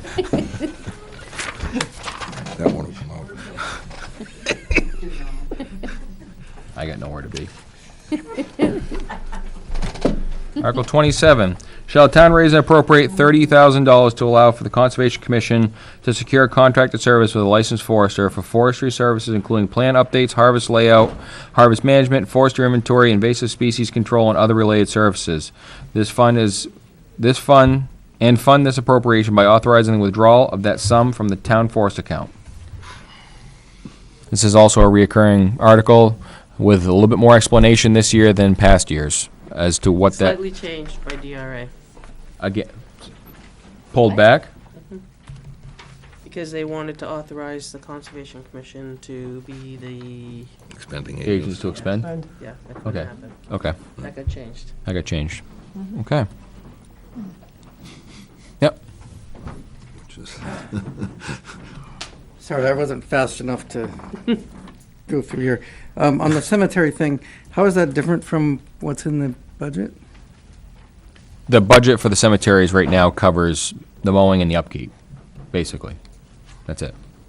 But the cypre account, I believe, touches up the heads, it'll put the headstones, it's the flags, it's the decorations, it's trees that It's fall the down, it's, trees, yeah, it's the management around them.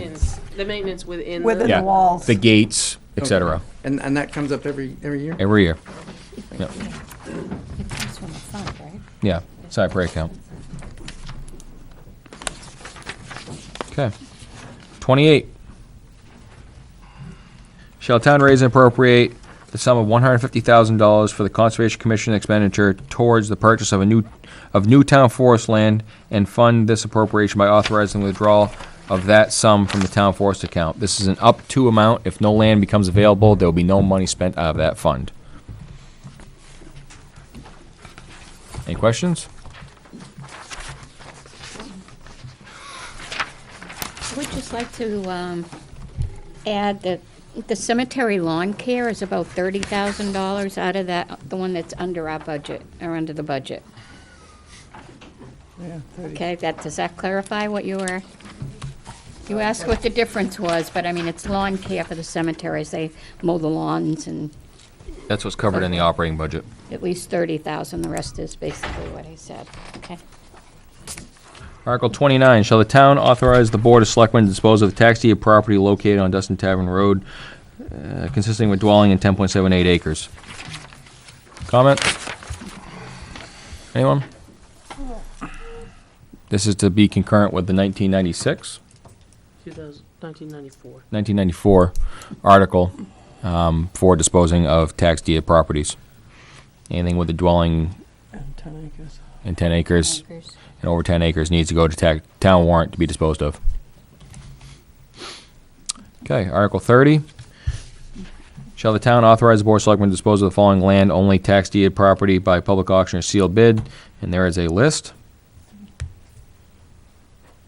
Commentary? Questions? Do you know the address of the South Star one? See, there is no address on land only. Well, I know, like, It's down towards Langtot's. You can look on the tax map, it's down in the Langtot area.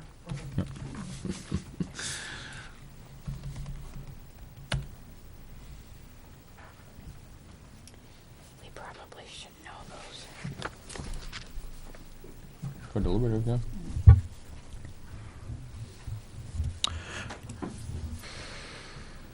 Article 31 is a petition article. We, the residents of Weare, New Hampshire, petition to have Chase Park access limited to Weare residents and other permitted users only. Questions, comments? It's a petition article. Okay. That, ladies and gentlemen, is your warrant. So I'd like to just clarify something. So tonight, the idea was to have public hearing, public comment. There is, I don't know how much will be discussed on Wednesday night at the Finance Committee meeting. And I guess the intention was to digest what you heard tonight. We'll have to make a few changes, obviously, from some of the corrections. Listen to what the Finance Committee might have to say, and next Monday we can discuss any changes that you may want to make last minute or last changes. And then the 28th, I would prepare a clean warrant for you to sign. Okay. That's the intention. You said this Wednesday? This Wednesday at 6:30. I It's will my not be there. understanding that most of the discussion will be the schools, but I do know that the fire department is going back, Okay. so. All right, I can't be there. Okay, that's fine. I pushed off my electrician way too many times, Yeah, so. that's fine. And they want us there too? I mean, is I did that- not, they didn't say, because they're mostly doing schools, but I'm gonna go anyway. All right, with no further discussion, I close public hearing. 9:37? No. Not until I go home. We're all here for the party.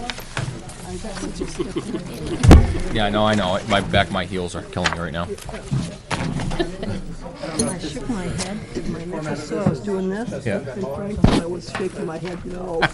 About, what was it? Oh, the cameras. Oh. It had nothing to do, I was doing this because my neck was killing me. Yeah, that cold air was coming from the back of my So what shoulders onto happened my neck is, here. this has to go, the state law If I that get does sick, not. I have to haven't go looked to through either hospital. of them. I What's supplied that? the I warrant. haven't looked at any of them. Well, no, we just got Don't handed call me this Friday night. tonight, so it's very I'll hard, get you that know. one. I'm on Friday nights, that's it. If I was anything previously, yeah, I just throw it in They the come back box, with find it. changes, which is what I you wait for the see last at the one. meeting. But that's how they want to do it. So once I get Yeah. Department of Revenue, You try to look through every one of them, you go batty. and as long as legal Nope, So doesn't. I ain't when doing they're it. asking questions, This and you is, have no idea I what the heck can't do is 6 going A and Z. on. I have to. I feel do like, it. I feel pretty dumb. Sorry. Where you I know going? We it'd ain't be done yet. easier, but- I don't know, that seemed No, pretty yeah, almost, not quite.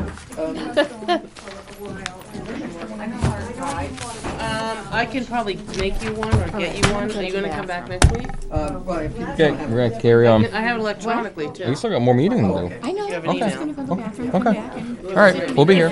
We'll be here. sit and do whatever. We'll be here. Some people don't even have a computer. I might be walking slow. Yeah. So, Thank you. Yeah, there's it's capital improvement, which has all of them. That last one. And then there is a different, there's Yeah, the I know. road I heard- Okay. plans included in the back. Well, I had my You paper have your up like that. signatures. And you have your signatures, and we've already done the manifest, so you're all set. Huh? Fancy, huh? I just couldn't believe it. okay. Did you say something that? Oh, It was one of these. The public hearing's closed and everybody exited? Yeah, yeah, absolutely. That's exactly what I said. There was one. Hey, what? Gone. Yeah. We should try that more often. I had my paper. Now, now. Yeah, but it doesn't mean it didn't come over mine, that's what I'm saying. Yeah, well, I think I'm too far away. All right, we're up to the administrator's report. Come on, She left. let's go. Let's look through this, huh? Anything up and new?